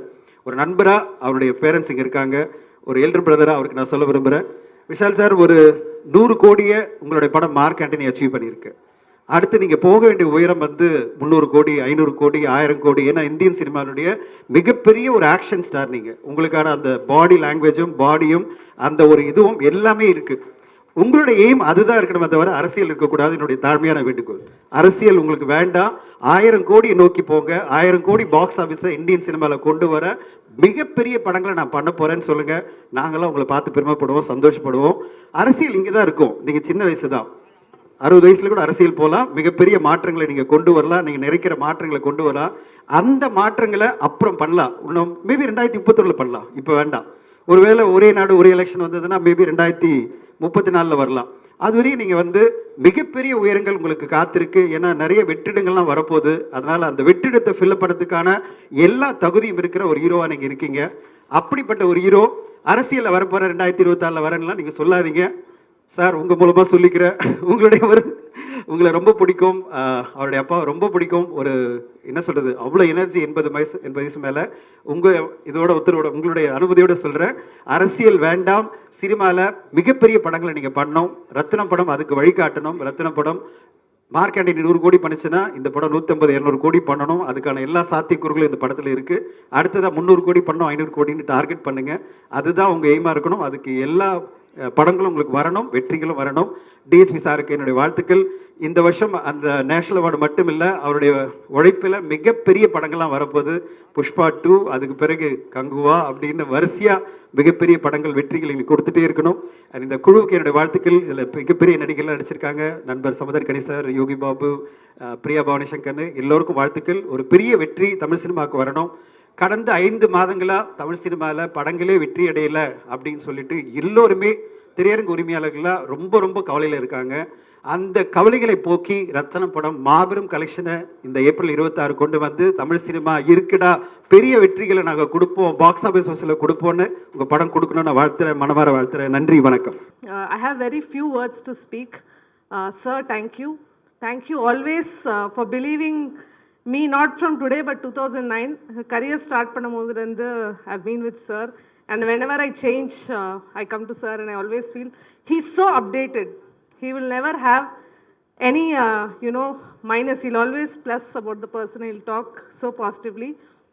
One thing which I really want to talk today to the people here is, it's an industry about glitz, glamour, movies, camera, action, but you also stand for others, for the discipline and issues which is going on, sir. And we spoke day before also. I'm super proud, and we are super proud to be a part of you. Thank you so much for having me here, sir. எல்லோருக்கும் வணக்கம். எங்கள் பத்திரிகையாளர் நண்பர்கள் and present media and all the well wishers from family, friends and the entire cast and crew. First of all எல்லாருக்குமே ஒரு மிகப்பெரிய நன்றி. என்னை நிக்கில் சார் வேகமாக பின்னாடி கூப்பிடும்போது நான் பயந்துட்டேன், ஏதோ பஞ்சாயத்து போல், ஐயோ என்னடா ப்ரொடியூசரை மட்டும் தனியாக கூப்பிட்றாங்க அப்படின்னு சொல்லிட்டு. பார்த்தா இந்த என்ட்ரிலாம் எனக்கே புதுசு, கூச்சமாகவும் இருந்துச்சு. அப்புறம் கெஞ்சினேன், நான் முன்னாடியே வந்துடுறேன்ட்டு, உடலை சரி பரவாயில்ல அப்படின்னு சொல்லிட்டு வந்துட்டேன். Thanks for that. அண்ட் இந்த படத்தை பொறுத்த வரைக்கும் அஃப்கோர்ஸ் நீங்கள் சொன்ன விஷயங்கள்லாம் எனக்கு தெரியாது. I mean you spoke about rooted, controversial, அந்த மாதிரிலாம் நான் பார்க்கல. விஷால் சாரை நான் ஒரு ஹீரோவாக பார்த்தேன். நான் காலேஜ் படிக்கும்போது செல்லம்மை படம் ரிலீஸ் ஆச்சு sir. I was in 3rd year. I'm sure Kalyan my partner knows that. உங்களோட முதல் படம் நாங்கள் தஞ்சாவூரில் நான் படிக்கும்போது போய் பார்த்தம்போது நாங்கள் அவரை வந்து ஒரு ஹீரோவாக பார்த்துருக்கோம். அதே நேரத்தில் ஹரி சார், சாமி, Tamil was the first film, அதுவும் காலேஜ் ஃபர்ஸ்ட் இயரு. அப்படி தான் ஹரி சார். ஸோ இந்த தருணம் இது வந்து ஒரு கற்பனையான தருணம் எனக்கு. I mean like Vishal sir ஹீரோவா, ஹரி சார் டிரெக்ஷனில் Stone Bench Films and Zee Studios இணைந்து தயாரிப்போன்னு நான் என் வாழ்க்கையிலே நினச்சது கிடையாது. என்னோடய ஃப்ரெண்ட்ஸ் அண்ட் ஃபேமிலிஸ் பார்க்குறவங்களுக்கும் இப்போயுமே அது ஒரு பிரமிப்பாக தான் இருக்கும், எப்படா நீ ப்ரொடியூசர் ஆன அப்படின்னு. ஏன்னா பேங்க் அக்கௌண்ட்டை பார்த்தா ப்ரொடியூசர் தெரியாது, இது வந்து ஒன்லி ஒரு பொசிஷன் தான். நான் அதை எப்போவுமே சொல்லியிருக்கேன். ஓகே, இந்த இடத்துல எனக்கு வந்து ஒரு வேலை கொடுத்துருக்காங்க, அந்த வேலையை நான் கரெக்டாக பயன்படுத்துகிறேன்னா அந்த வேலைக்கான ஊதியமை நான் வாங்கிக்கிறேன், அந்த வேலைக்கான பேர் வந்து ப்ரொடியூசர், அப்படி தான் நான் பார்க்குறேன். ஸோ ஃபர்ஸ்ட் டைம் நான் சாரை வந்து ஒரு 3 years முன்னாடி என் பையனோட பர்த்டே அன்றைக்கி தான் மீட் பண்ணேன். சாருக்கு ஞாபகம் இருக்கும்னு நினைக்கிறேன், கேரவேனில். அப்போ ஆதிக் ரவிச்சந்திரன் வந்து வெளியே வெயிட் பண்ணிட்டு இருந்தார் சாரை மீட் பண்ணுறதுக்கு, மார்க் ஆண்டனிக்கு. ஸோ நான் உள்ளே போய் பார்த்து பேசினோடனே it was a very natural common discussion. And I am someone who always believes in the vibes. ஏன்னா அது மட்டும்தான் நான் நம்புவேன். And I take decisions by conviction and instinct. நான் ரொம்ப யோசிச்சுட்டு அதெல்லாம் எதுவுமே இல்லை. சாரை பார்த்தேன், அவர் பேசின விதம் எனக்கு பிடிச்சிருந்துச்சு. ஐ ஹோப் அவருக்கும் என்னை பர்சனாக பிடிச்சிருந்துச்சுன்னு. கார்த்திக் நம்ம ஒரு படம் பண்ணலான்னு சொன்னார். ஓகே சார் அப்படின்னு சொல்லிட்டு வந்தாச்சு. ஸோ அப்போ stone bench and Zee Studios இணைந்து அப்பயே இட்ஸ் பீன் 2.5-3 years முன்னாடியே சாரை வந்து நாங்கள் ஒரு படம் பண்ணுறோம் லாக் பண்ணிட்டோம். அதுக்கப்புறம் சார் மார்க் ஆண்டனி பண்ணி முடித்த உடனே கடவுளாக பார்த்து எனக்கு வந்து அமைச்சு கொடுத்த டைரக்டர் வந்து ஹரி சார். அந்த கடவுள் ரீதியில் அதை எனக்கு அமைச்சவர் வந்து விஷால் சார். அந்த காம்பினேஷன் ரெண்டும் அமைஞ்சது வந்து I think is once in a lifetime as a producer for me. அந்த 2 காம்பினேஷன் அமைஞ்ச பிறகு there is no turning back. And followed by them Devisri sir Prasad வந்து ஜாயின் பண்ணார். Then Samuthirakani sir was there and the entire cast and crew was selected. And it's been a cakewalk journey for me. நான் வந்து மற்ற producer மாதிரி நான் ரொம்ப கஷ்டப்படுறேன், இல்லை கஷ்டப்பட்டு இந்த படத்தை எடுத்திருக்கேன் அப்படிலாம் நான் எதுவும் சொல்லலை. நான் ரொம்ப ஈஸியாக தான் அந்த படத்தை எடுத்திருக்கேன். ஏன்னா ஃபினான்ஷியல் சப்போர்ட் எனக்கு ஜி ஸ்டுடியோஸ்லையும் சரி, என்னோட investors Kalraman and Somasekhar sir and my partner Kalyan and also my co-producer Alankar Pandian sir, இவங்க எல்லாருமே எனக்கு ஃபினான்ஷியல் ரைஸில் they have supported it. Execute பண்ணுறதுக்கு என்னோட ஓன் டீம் இருக்குது. My executive producer Ashok Narayanan and Arjun Raj எல்லாருமே இருக்காங்க. ஜி சைடில் ஐ ஹேட் வினோத் அண்ட் யூடிவின்ற அவர் ஜி மாதிரி ரொம்ப வருஷம் ஆச்சு, கிருபா, இவங்க எல்லாருமே இருக்காங்க. Akshay is the one who is the south head of Zee. So இவங்க எல்லோரும் இருக்கும்போது my job was very simple and easy. I hope as a producer நான் வந்து கண்டிப்பாக எனக்கு நேர்மையாக, என்னோட படத்துக்கு நேர்மையாக, என்னோட காஸ்ட் அண்ட் க்ரூக்கு நேர்மையாக இருந்திருக்கேன்னு நான் நினைக்கிறேன். ஸோ அதோட தருணம் தான் இது. அடுத்த வாரம் படம் ரிலீஸ் ஆக போகுது. As simple. Thank you so much sir, well explain. நான் இந்த தருணத்தில் ஜி ஸ்டுடியோஸ்லேருந்து அலங்கார் பாண்டியன் சாரை மேடைக்கு அழைக்கலாம். Alankar Pandian sir Zee Studios கிடையாது. Alankar Pandian sir is a co-producer 100%. and he is from Invenio origin. So you can welcome him over there. Alangar sir, please come over. இந்த ஒரு தருணத்தில் நான் என்னோட அப்பா அம்மாவுக்கு, அப்புறம் என்னோட ஒய்ஃப் தேவிகா, என் பையன் சஞ்சய், அண்ட் என் மாமனார் மாமியார், and my brother in law Karthik Subraj, and my அண்ணி சத்யா, அவங்க எல்லாருக்குமே நான் தேங்க் பண்ண விரும்புகிறேன். ஏன்னா ஒரு படத்தை பண்ணுறது, I think any job it need not be a producer. Anybody in this world if their family is not being supportive, I think that person cannot achieve what they want to achieve in life. So எனக்கு என் குடும்பம் மிகப்பெரிய சப்போர்ட்டாக இருந்திருக்கு. அந்த சப்போர்ட்டுக்கு நான் என்றைக்குமே அவங்களுக்கு கடமைப்பட்டுள்ளேன். அதுக்காக என்ன பண்ணணுமோ அதை நான் அவங்களுக்கு கண்டிப்பாக பண்ணுவேன். அதுதாங்க. Thank you. Thank you so much sir. Sir, do you have anything to add to? Karthik சொன்னார். ஓகே, எல்லாருக்கும் வணக்கம். First thing I asked him is நான் பேசக்கூடாதுன்ட்டு. Okay, this is the second collaboration with Stone Bench. First வந்து ஜிகர் தண்டா, அதுக்கடுத்து Rathnam. So hopefully third will be much more bigger. And my favorite hero, Mr. Vishal. So என்ன வேணும்? So everything is coming together and we are in safe hands. அதுக்கு தான் சொல்ல முடியும். Thank you. Thank you. எல்லாருக்கும் வணக்கம். ஃபஸ்ட்டு இந்த ப்ராஜெக்ட் ஆரம்பிக்கும் போது ஃபஸ்ட்டு விஷால் சார் தான் ஆன்போர்டு இருந்தார். அப்புறம் டைரக்டர்ஸ் வந்து ஹரி சார் வந்து வந்தார். அப்புறம் வந்து நான் ஒரு மிகப்பெரிய ஃபேன் பாய் ஹரி சாருக்கு. ப்ளஸ் விஷால் சார் வந்து ஒரு 6 இயர்ஸாக பழக்கம் as a good brother. So 2 பேரும் சேர்ந்து பண்ணுறதில் ரொம்ப. Plus Stone Bench is our trusted partner in Tamil. So we have done a good film. April 26 கண்டிப்பாக தேட்டரில் வந்து பாருங்கள். Good evening all.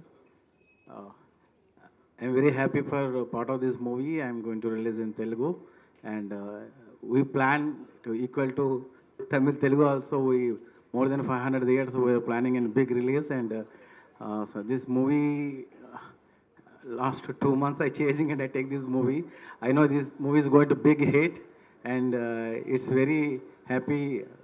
Vishal sir, very very thank you. And Devi sir, I love your music. Thank you sir, thank you.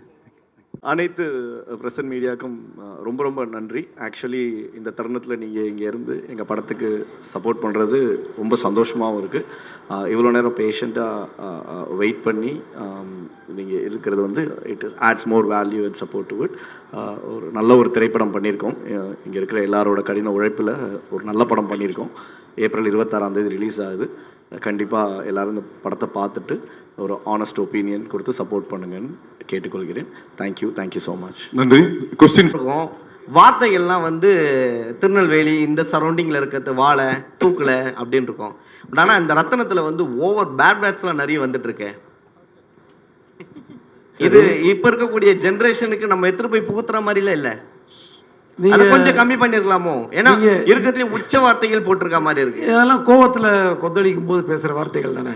நீங்கள் கேட்டது இல்லையா, வெளியில் ரோட்டில் ஏதாவது தகராறு நடக்கும்போது என்னென்ன வார்த்தைகள் வரும்னு கேட்டிருப்பீங்கல்ல, அந்த மாதிரி வார்த்தைகள் தான் அது. இல்லை, அந்த வார்த்தைகள் தான் கொஞ்சம் கம்மி பண்ணி, ஏன்னா இருக்கிற பசங்களுக்கு நம்மளே எடுத்துட்டு போய் கொடுக்குற மாதிரி இருக்குல்ல. அப்படிலாம் இருக்கு, கோபத்தில் வர அப்படிலாம் இருக்காது. இது வந்து நம்ம வந்து வெளியில் எங்கேயுமே நம்ம போய் கேட்காம எங்கேயுமே நம்ம கேட்டது இல்லாத மாதிரி ரியாக்ட் பண்ணுற மாதிரி இருக்குது. 40 வருஷம் 50 வருஷமாக நானும் சினிமா பார்க்குறேன். தேவையான இடங்களில் சில படங்கள் வந்துட்டு இருக்கும். ரோட்டில் சண்டை நடக்கும்போது எப்படி களத்தில் இறங்கி வேலை செய்கிற ஆள் நம்ம. எங்கெங்கே என்னென்ன மாதிரி பேசுவாங்க, எந்தெந்த கேரக்டர் என்னென்ன கோவம் வந்தால் எவ்வளோ வேகமாக அந்த கோவத்தை வெளிப்படுத்தும், அந்த கேரக்டராக தான் இது பேசியிருக்க தவிர இந்த வார்த்தையெல்லாம் எல்லாம் கண்டினியூ பண்ணுங்கன்றதுக்காகலாம் கிடையாது, அந்த எண்ணமும் கிடையாது. மேடையில் நீங்கள் பேசும்போது அதான் சொன்னீங்க, வயலன்ஸ் வந்து மோகன்ராஜ் ஒரு நிமிஷம் அவர் பேசிட்டு இருக்காரு. கொஸ்டின் பதில் சொன்னதுக்கு அப்புறம் கேட்கலாம். மேடையில் நீங்க பேசும்பொழுதும் வெட்டு குத்து அந்த மாதிரி ரத்தம் தெறிக்கிற மாதிரி அந்த மாதிரி தான் சொல்றீங்க. ஆமாங்க, நீங்க வந்து களத்துல போய் இறங்கி பாருங்க. நீங்க ஒருத்த வந்து ரோட்ல நின்று தகராறு பண்ணி ரோட்ல போற ஒரு பொண்ணை கை பிடிச்சி இழுப்பான். உங்களால வீடியோ மட்டும் தான் எனக்கு எடுக்க முடியும், உங்களால எதிர்த்து கேட்க முடியாது. கேட்டீங்கன்னா உங்களுக்கு தான் பிரச்சனை. இப்போ எவன் போய் சட்டை பிடிச்சி இழுக்கிறானோ அவன் மேல தான் கேஸ் போடுறதுக்கு 10 பேர் ரெடியா இருக்கான். ஆனா கை பிடிச்சி இழுத்தவன் வந்து ஈஸியா போயிடுவான். அந்த மாதிரி சூழ்நிலையில தான் நம்ம இருக்கோம். அவனெல்லாம் அடிச்சு உதைக்கிறதுக்கு ஒரு ஹீரோ வேணும். அவனு அது நம்ம செய்ய முடியாது. நம்ம அதை வந்து நான் படம் மூலமா நான் செஞ்சிருக்கேன். நீங்க கேட்டீங்கல்ல மீடியா வந்து சட்டை பிடிக்குமான்னு, வீடியோ எடுக்குமான்னு கேட்டீங்கல்ல, அந்த வீடியோ எடுத்து நான் வீடியோ சொல்ல. ஹலோ வெரி சாரி, நான் மீடியாவை சொல்ல, நான் மக்களை சொல்லிட்டு இருக்கேன். நான் நீங்கன்றது வந்து உங்களை மீடியாவை சொல்றேன். இல்ல மீடியாவை சொல்ல சார். அவரு இல்ல ஒரு நிமிஷம், அவர் மீடியாவை சொல்ல, வீடியோ எடுக்கிறது, வீடியோ சொன்னாரு. வீடியோ வேற எல்லாம் வீடியோ தான் நம்மளால எடுக்க முடியுது. நமக்கு ஆதங்கம் வந்து அந்த வீடியோ போட்டு இப்படி அநியாயம் பண்றாங்க பாருங்க, அவ்வளவுதான் போட முடியுது. ஆனா அதை வந்து சினிமா மூலமா நம்ம வந்து நிறைவேற்றி காட்டுறோம். டேய் 10 பேர் வீட்டு முன்னாடி நின்றுட்டு வீட்டை உடச்சிட்டு நிற்கிற பொசிஷன்லாம் இன்னைக்கு நாட்டில் நடந்துகிட்டு இருக்கு. அதனால தான் 6330 போலீஸ் ஸ்டேஷன் நம்ம தமிழ்நாட்டில் இருக்கு. இல்லைன்னா ஒரே ஒரு ஸ்டேஷன் இருந்தால் போதும் சென்னையில் மட்டும், எங்கேயுமே நல்லது நடந்துகிட்டு இருக்குன்னா. ஸோ அது அந்த நேரத்தில் ஒரு மனுஷன் எப்படி ரியாக்ட் பண்ணுவான்? எத்தனை வெட்டு குத்து கேஸ் ஒரு நாளைக்கு நடக்குதுன்னு கணக்கு இருக்கு தெரியுமா உங்களுக்கு? இதை வந்து நாங்கள் வந்து என்டர்டெயின் பண்ணல, இதுவும் இருக்கு சினிமாலன்னு. ஆனால் அதை மீறி ஒரு விஷயம் இருக்கும் படத்தில், என்ஜாய் பண்ணுற மாதிரி, எமோஷன் ஆகிற மாதிரி, கண்கலங்கிற மாதிரி. அதையும் நான் சொன்னேனே, கண்கலங்கிற மாதிரி. இப்படி ஒரு விஷயங்கள்லாம் இருக்கா? பாசம்னா இப்படிலாம் இருக்கலாமா? நேசம்னா இப்படி இருக்கலாமா? ஒருத்தருக்கு அர்ப்பணிப்புன்றது இப்படி இருக்கலாமா? இதுவும் காட்டியிருக்கோம். நான் அதையும் சொன்னேன், இதையும் தான் சொன்னேன். இது வந்து ஒரு யூத்துக்காக ஒரு ஃபாஸ்ட்டாக ஒரு பேஸில் ஒரு கதை, ஒரு ஆக்ஷன். அது இது. இன்னொன்று வந்து ஒரு ஃபேமிலிக்காக ஒரு ஏரியா, இன்னும் சின்ன பசங்களுக்காக ஒரு ஏரியா, நல்ல காமெடி. யோகி பாபு எங்கே போயிட்டாரு அவருக்கு. இந்த மாதிரி நிறைய விஷயங்கள் இருக்குது படத்தில். வந்து வெறும் வெட்டு குத்துலாம் பண்ணுற ஆள் நான் கிடையவே கிடையாது. முதல் படத்துலேருந்து இன்னைக்கு வரைக்கும் வெட்டு குத்தும் இருக்கும், ஆனால் கொஞ்சம் ஆறில் கொஞ்சம் தூக்கலாக இருக்கும். இப்போ இதுலேயே கொஞ்சம் தூக்கலாக இருக்கும். அது ஒன்றும் நான் சொல்லிக்கிறேன், ஏன்னா நான் முதலே சொல்லிடுறேன். நான் கரெக்டாக நான் வந்து இப்போ வந்து மறைக்கல, நான் முதல்ல சொல்லிடுறேன். ஓட்டும் காட்டியாச்சு. நீங்கள் பேசும்போது அந்த கிளைமேக்ஸ் தெரிஞ்சுது, அவ்வளோ வேகமாக இருந்தது. நிறைய படம் ஸ்பீடாக தான் இருக்கும் உங்கள் படம். இந்த படம் அதை விட பயங்கர ஸ்பீடாக இருக்கும் போல் இருக்குது. இந்த படத்தில் எல்லா படத்தையும் தாண்டி என்ன ஸ்பெஷலாக இருக்கும்? ஸ்பெஷல் நான் சொன்னேன் இல்லையா முதல்ல, வந்து நிறைய வந்து ஒரு ஆக்ஷனுக்கு வந்து ரீசனபிள் ஆக்ஷனாக இருக்கும். அதுதான் ஸ்பெஷலாகவே நான் சொல்லுவேன். ஏன்னா ஆக்ஷன் படம் இப்போ வந்து ஒரு போலீஸ் படம்னு எடுத்தால் போலீஸோட எக்ஸ்க்ளூசிவாக பண்ணணும்னா கொஞ்சம் போராடி நிறைய விஷயங்களை கேதர் பண்ணி, அதான் ஆடியன்ஸை வந்து ரெஸ்பெக்ட் பண்ணுறது தான் அது. அவங்க வந்து ஒரு இன்ட்ரெஸ்ட்டாக ஃபாலோ பண்ணுறதுக்கு எவ்வளோ கேதர் பண்ண. அதே மாதிரி ஆக்ஷன் வரும்போது எவ்வளோ நம்ம வந்து அதை வந்து இன்ட்ரெஸ்ட்டாக கொடுக்குறோம். ஏன்னா ஆக்ஷன்றது ஆனால் மக்களுக்கு கண்டிப்பாக தெரியும், இது கன்ஃபார்மாக இது வந்து ஒரு சினிமா தானே தெரியும். அதை வந்து எவ்வளோ இன்ட்ரெஸ்ட்டாக கொடுக்குறோம், எவ்வளோ யதார்த்தமாக கொடுக்குறோம், அது உண்மையிலே அந்த ஆக்ஷன் தேவையானதாக ஆக்குறோம் ஸ்க்ரீன் பிளேயில். இது வந்து தேவை. ஒருத்தர் வந்து இந்த மாதிரி ஒரு அநியாயம் பண்ணும்போது எடுத்து மிதிக்கணும்டா தூக்கி போட்டு நமக்கு தோணும். அது நம்ம ஒரு ஹீரோ மூலமாக நம்ம மனசில் உள்ள கொந்தளிப்பெல்லாம் வந்து சினிமாவில் வந்து நம்ம ஹீரோ மூலமாக, ரத்னம் மூலமாக, அது ரத்னம் விஷால் மூலமாக இப்படின்னு அப்படி போயிட்டே இருக்கும். அது அவ்வளோதான். விஷால் சார், ஏப்ரல் 26ஆம் தேதி விஷால் சார் இங்கே ஏப்ரல் 26ஆம் தேதி ரத்னம் படம் வர மாதிரி இருந்தது.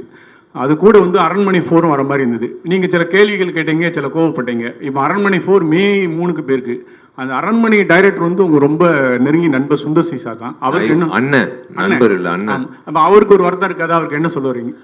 ஐயோ, நான் வந்து தள்ளி போக சொல்லி நான் சொல்லியேங்க, எனக்கு அந்த அதிகாரம் இல்லையே. நான் யாருங்க இன்னொரு படம் தள்ளி போ சொல்றதுக்கா? நான் அந்த மாதிரி பயன்படுத்தவே முடியாது. நான் அந்த மாதிரி பாவம்லாம் பண்ண மாட்டேங்க. எல்லா படமும் ஓடணும். காம்படிஷனில் வந்து 8 லைன் ஏன் போடுறாங்க? 100 மீட்டர் ரேஸில் எதுக்கு ஒருத்தர் மட்டும் ஓடல? உசைன் போல்ட் மட்டும் ஓடினா நீங்கள் பார்ப்பீங்களா?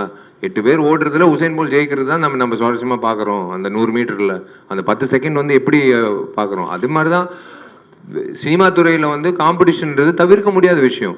சோலோ ரிலீஸ் கிடைக்கிறது வந்து ஒரு அபூர்வமான விஷயம். இப்போ மார்க் ஆண்டனி செப்டம்பர் 15 கிடைச்சிச்சு, அந்த மாதிரி ஏப்ரல் 26 கிடைச்சிச்சு. இப்போ நான் சொன்னதுனால தள்ளி போச்சுன்னு அப்படிலாம் நான் எனக்கு தெரியாதுங்க.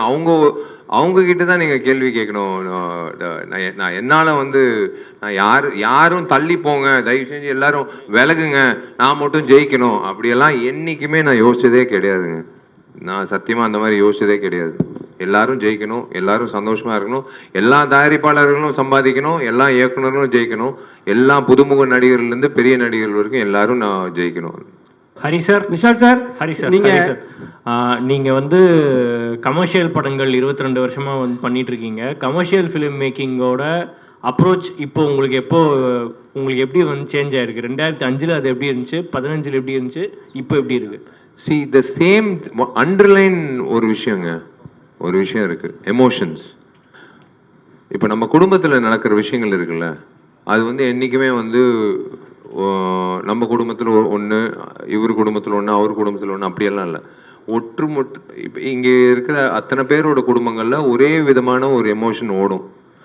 அது சண்டைகள் இருக்கலாம், அது எமோஷ்னல் விஷயங்களாக இருக்கலாம், சில வந்து சம்பவங்களை சந்திக்க வேண்டிய சூழ்நிலைகள் சந்திக்க வேண்டிய விஷயங்களா இருக்கலாம். இதெல்லாம் வந்து நாங்கள் ஏன் வந்து அதான் சார் சொன்ன மாதிரி we take a leaf out of reality எங்கிட்ட இருந்து வருதுன்னா, நாங்கள் நியூஸ் பேப்பரில் படிக்கிற விஷயங்கள், நாங்கள் டிவியில் படிக்கிற விஷயங்கள் தான். சும்மா வந்து கற்பனையாக ஏலியன் மார்ஸில் நடக்கிற விஷயத்தெல்லாம் நாங்கள் திரைப்படமாக பண்ணுறதில்ல. இங்கிட்டு நடக்கிற தமிழ்நாட்டில் நடக்கிற விஷயங்கள் தான் நம்ம வந்து பண்ணுறோம். ஆனால் நீங்கள் சொன்ன மாதிரி மாற்றங்கள் வந்து டெக்னாலஜியில் மாறலாம், ஆனால் எமோஷன் எப்போவுமே மாறவே மாறாது. ஒரே ஒரு எமோஷன் தான். அது வந்து லவ்வாக இருக்கட்டும், அது வந்து பெற்றோர்களோட ஒரு ரிலேஷன்ஷிப்பாக இருக்கட்டும், அது ஒரு புருஷன் பொண்டாட்டி மத்தியில் இருக்கட்டும், எதுவாக இருந்தாலும் எமோஷன் இஸ் த சேம். அதை எப்படி வந்து இன்னைக்கு இருக்கிற நீங்கள் சொன்ன மாதிரி டெக்னாலஜி வைஸாக வந்து ஒவ்வொரு திரைப்படம் வந்து காட்டுறாங்க. இந்த இன்ஸ்டாகிராமில் அதில் வந்து சோஷியல் மீடியாவில் முக்கியத்துவம் கொடுக்குறாங்க. அதெல்லாம் வளர்ச்சி நம்ம பார்த்துருக்கோம். இப்போது சினிமாலேயும் வளர்ச்சி வந்து ஓடிடி எப்பயோ சொன்னார் கமல் சார். அது அவர் சொல்லும் போது எல்லாரும் வந்து அவரை வந்து ஒரு வழியாக்கிட்டாங்க. ஆனால் அவர் சொன்னது தான் இன்றைக்கி நடக்குது ஓடிடி பிளாட்ஃபார்ம். ஸோ அதுதான் வளர்ச்சி. அதே மாதிரி தான் ஹரிசாரோட திரைப்படம் வந்து தாமிரபரணி நம்ம வந்து பண்ணோம், பூஜை பண்ணோம். ஆனால் அதே ஆடியன்ஸ் வந்து இன்றைக்கி வளர்ந்து வந்திருக்காங்க. ஸ்கூலில் படிக்கிறவங்க இன்றைக்கி வந்து வேலைக்கு போகிறாங்க, காலேஜை படித்தவங்க கல்யாணம் ஆகிடுச்சு. இந்த மாதிரி வந்து வளர்ச்சி வரும்போது அவங்க வந்து படங்கள் பார்க்கும்போது ஒரு விஷயம் வந்து எதிர்பார்ப்பாங்க. இவங்க 2 பேர் சேர்ந்து வராங்களே, என்ன கொடுக்க போகிறாங்க அப்படின்னு தான் நினச்சி பார்ப்பாங்க.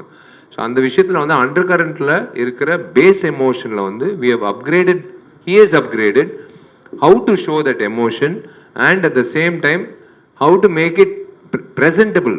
நம்ம என்ன ஒரு உணவு சாப்பிடும்போது கூட அவங்க வந்து எப்படி ப்ரெசென்ட் பண்ணுறாங்கன்றது முக்கியம். சும்மா தூக்கிட்டு டேபிளில் அப்படி தூக்கி போட்டால் இதை சாப்பிடு அப்படின்னு சொன்னால் சாப்பிடுவோமா?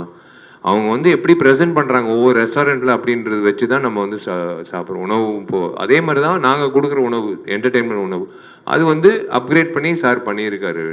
இந்த காலகட்டத்துக்கு இப்போ இருக்கிற யங்ஸ்டர்ஸுக்கு, இப்போ இருக்கிற ஆடியன்ஸுக்கு எப்படி தேவைப்படுதோ அந்த மாதிரி. அதுதான் சொல்கிறேனே, அதான் 5 நிமிடங்கள் சிங்கிள் ஷாட்டாக பண்ணுறதெல்லாம் வந்து இந்த படத்தில் ஏன் வந்து அவ்வளோ உழைப்பு வச்சு இப்போ பண்ணுறது காரணம் வந்து இதெல்லாம் ஒரு புதுசாக இருக்கும் பார்க்கும்போது. ஹரிசார் படங்கள்லே புதுசாக இருக்கும் பார்க்குறதுக்கு. இது எப்படி எடுத்தாங்க, எப்படி ஹரிசார் எக்ஸிக்யூட் பண்ணார், நாங்கள் எப்படி யோசிச்சோமோ அதே மாதிரி ஆடியன்ஸும் யோசிப்பாங்க. விஷால் சார், இப்போ நீங்கள் வந்து விஷால் சார் இங்கே சார் மார்க் ஆண்டனியில் வந்து நீங்கள் மார்க் கேண்டீன்ல வந்து நீங்க 100 கோடி வசூல் சொல்லிட்டீங்க. இங்க சென்டர்ல ஒரு நிமிஷம் ஏஞ்சிட்டு உட்காருமா, கை தூக்கு. சொல்லுங்க சார், சொல்லுங்க பிரதர். மார்க் கேண்டீன்ல வந்து 100 கோர்ஸ் கிராஸ் பண்ணியாச்சு, சந்தோஷம்.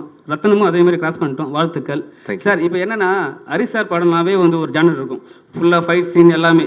இந்த வந்து உங்ககிட்ட கதை சொல்லும் போது இது 2-3 வார்த்தைகள்லாம் வருது உள்ள. விஷால் சார் வந்து இது எப்படி எடுத்துக்கினாரு? இல்லை, அதுதான் நான் சொல்கிறேனே, ஹரிசார் சொல்கிற கதையை வந்து நான் அவர் சொல்கிற விஷயங்கள் வந்து ஒரு விஷயம் நான் ஓப்பனாக சொல்கிறேங்க. இவர் வந்து எல்லாரும் நினைப்பாங்க ஒரு இயக்குனர் சொல்கிறது அப்படியே ஒப்பேற்றணும். அதெல்லாம் ஸ்கூல் காலேஜில் படிக்கிற டெக்ஸ்ட் புக்கில். ஆனால் இயக்குனர்களுக்கு வந்து சொல்லும் போது, சார் இப்படி ஒரு விஷயம் பண்ணால் ஆமாம் பண்ணலாமே, இப்படி கூட பண்ணலாமே அப்படின்னு ஃப்ளெக்சிபிளாக இருக்கிற இயக்குனர்களோட ஒர்க் பண்ணும்போது வேற ஒரு அவுட்புட் வரும். ஏன்னா அவர் வந்து காது வச்சு கேட்பார் எல்லாரும் என்ன சொல்கிறாங்கன்ற ஒரு விஷயம். ஸோ அந்த விஷயத்த வந்து அதான் சொன்னார், ஒரு எமோஷன். ஒரு பொண்ணு மேலே அதுவும் வந்து சில காட்சிகள் இருக்குது, இவன் கோவப்படணும். நீங்கள் படம் பார்க்கும்போது அட்ரா ஆகணும் அப்படின்னு சொல்கிறது தான் வந்து எனக்கு கிடைச்ச அந்த மாசி இருதோ. இவர் பண்ண அந்த சண்டைக்கோழியில் என்னது காசியா அப்படின்னு சொல்லிட்டு பஸ்ஸில் இறங்குறான்ல, அன்னைக்கு வந்து ஆடியன்ஸ் சொன்னான் அட்ரா ஆகணும் அப்படின்னு சொல்லி. அதுதான் வந்து ஒருத்தன் விஷால்ன்ற ஒரு ஆக்ஷன் ஹீரோ பிறந்தான். அதே மாதிரி தான் தாமிரபரணிலையும் அதே மாதிரி தான் பூஜை. அதே மாதிரி ரத்தனத்தில் வந்து நீங்கள் படம் பார்க்கும்போது ஒவ்வொரு வாட்டி ஹீரோ வந்து கோவப்படுறதுக்கு ஒரு காரணம் இருக்கும். அந்த காரணம் வந்து ஒரு மிக சிறந்த ஒரு விஷயத்துக்கான ஒரு காரணமாக இருக்கும். அவனுக்கா சண்டை பண்ண தெரியும் அதனால பண்ணுறான் அப்படியெல்லாம் இல்லை. அது ஒரு கரெக்டாக வந்து இது அடிக்கக்கூடிய ஒரு விஷயம், இந்த இடத்துல கோவம் காட்டக்கூடிய ஒரு விஷயம் அப்படின்றது தெரியும். சார் விஷால் சார் இங்கே சார் தேவராஜ். Yes sir. ஆர்யாவை கல்யாணம் பண்ணணும் அப்படின்னு சொல்லி வெயிட் பண்ணீங்க. அதுக்கப்புறம் நடிகர் சங்கத்துக்கு கட்டிடம் கட்ட முடியணும் அப்படின்னு வெயிட் பண்ணீங்க. இப்போ பிரபாஸையும் சல்மான் கானையும் வேணும்னே வம்புக்கு இழுத்துருக்கீங்க. உங்களுக்கு என்ன திருமணத்தின் மேல என்ன வெறுப்பு? அப்படியே நாங்கெல்லாம் திருமணம் பண்ணிட்டு இருக்கோம், நல்லா சந்தோஷமா தான் இருக்கோம். உங்களுக்கு ஏன் வந்து நாங்கெல்லாம் சந்தோஷமா இருக்கோம், திருமணம் ஆகிருக்கோம் அப்படின்னு சொல்ல, நாங்கெல்லாம் திருமணம் ஆயிருக்கோம், சந்தோஷமா இருக்கும். ஆமா, அது ஏன் இல்ல அது ஏன் வந்து அவாய்ட் பண்ற மாதிரியே இருக்கு திரும்ப. அவாய்ட் எல்லாம் இல்லைங்க. சரிங்க, ஒரே ஒரு விஷயம், சினிமா பொறுத்த வரைக்கும் வந்து நான் வந்து இவரை படப்பிடிப்பு 80 நாட்கள் இல்லை 90 நாட்கள் சார் சொல்றதை நான் செய்யணும், ட்ராவல் ஆகணும், அதே மாதிரி தயாரிப்பாளர் ட்ராவல் ஆகணும், தேவியோட ட்ராவல் ஆகணும், எல்லாரோட மாஸ்டரோட ட்ராவல் ஆகணும், தினேஷ் மாஸ்டரோட ட்ராவல், எல்லா சுகுமாரோட ட்ராவல் ஆகணும், எல்லாரோட ட்ராவல் ஆகிறது ஒரு விஷயம். ஆனால் ஒரு பொண்ணோட ட்ராவல் பண்ணுறது வாழ்நாள் பூரா ஒரு ட்ராவல் பண்ணுற ஒரு விஷயங்க. கல்யாணன்றது சாதாரண விஷயம் எனக்கு கிடையாது. அவங்களுக்கு வந்து முக்கியத்துவம் கொடுக்கணும், உணர்வுபூர்வமாக இருக்கணும், அவங்களுக்கு நேரம் ஒதுக்கிடணும். நம்ம வந்து அதுக்கேற்ற மாதிரி வந்து அந்த மாதிரி ஒரு டைம் லைன் வரணும். ஸோ கண்டிப்பாக கடவுள் வந்து எனக்குன்ட்டு அந்த டைம் கொடுப்பாரு. நான் தான் சொல்கிறேனே, திரும்பவும் சொல்கிறேன், சொன்னதுக்கப்புறம் நாங்கள் செஞ்சிட்டோம்ல, அதாவது செஞ்சதுக்கப்புறம் நாங்கள் சொல்வோம் நாங்கள் சொன்னது செஞ்சிட்டோம்லன்னு. நீங்கள் சொல்கிற அந்த கட்டடம் வந்து இந்த வருடம் வந்து கார்த்தி மூலிமா கண்டிப்பாக, ஏன் உழைப்பெல்லாம் விட்டுருங்க, கார்த்தியோட உழைப்புனால இந்த வருஷம் வந்து கண்டிப்பாக கட்டிடம் வந்துடும். நீங்கள் சொல்ல முடியாது. இந்த வருடம் வந்து நீங்களே அந்த பட்டு வேஷ்டி பட்டு சட்டை போட்டுக்கிட்டு நீங்கள் சொல்லுவீங்க, விஷால் நான் தான் கேள்வி கேட்டேன், இந்த வருஷம் கல்யாணம் ஆச்சு, என்னால் தான் கல்யாணம் ஆச்சு, நீங்களே சொல்கிறதுக்கான வாய்ப்பு கூட இருக்குது. அது அவர் கையில் இருக்குது. விஷால் சார், ஹரி சார், இங்கே சார் முன்னாடி வந்து ஒரு ப்ரெஸ் மீட்டில் வந்து நீங்கள் சொல்லியிருந்தீங்க 4 கோடி 3 கோடி பணம் வச்சுருவங்க எல்லாரும் தயவு செஞ்சு ஓடிடுங்க, பணம் பண்ணாதீங்க அப்படின்னு. இப்போ ஸ்டேஜில் பேசும்போது சொல்கிறீங்க சிறு படங்களுக்கு ஆதரவு தரணும், அதுதான் என்னோட குறிக்கோள் அப்படின்னு சொல்கிறீங்க. நான் ஓப்பனாக சொன்னால் அது கான்ட்ரவர்சி ஆகுது. ஓப்பனாக வந்து அதான் இப்போ பாருங்களேன், இப்போ ஓப்பனாக வந்து ஹரி சார் ஒரு விஷயம் சொன்னார், பிரதர் கேட்டார், சார் சொன்னார், அதுதான் நான் திரும்பவும் சொல்கிறேன். நான் வந்து ஒரு அக்கறையோடு நான் வந்து சொல்கிறேன், நான் ஒரு வெறுப்போடு நான் சொல்ல. சின்ன தயாரிப்பாளர்கள் வந்து பாவம் ஒரு கைடன்ஸ் இல்லாமல் இருப்பாங்க. ஃபஸ்ட் டைம் உள்ளே வரும்போது யார் அணுகணும், எப்படி வந்து அந்த திரையரங்குகள் கிடைக்கும், யார் டிஸ்ட்ரிபியூட்டராக வந்து இது பண்ணலாம், எதுவுமே இல்லாமல் வந்து எதுவுமே இல்லாமல் வந்து வெறும் காசை வச்சுக்கிட்டு வந்து படம் எடுக்கிறவங்க நிறைய பேர் இருக்காங்க.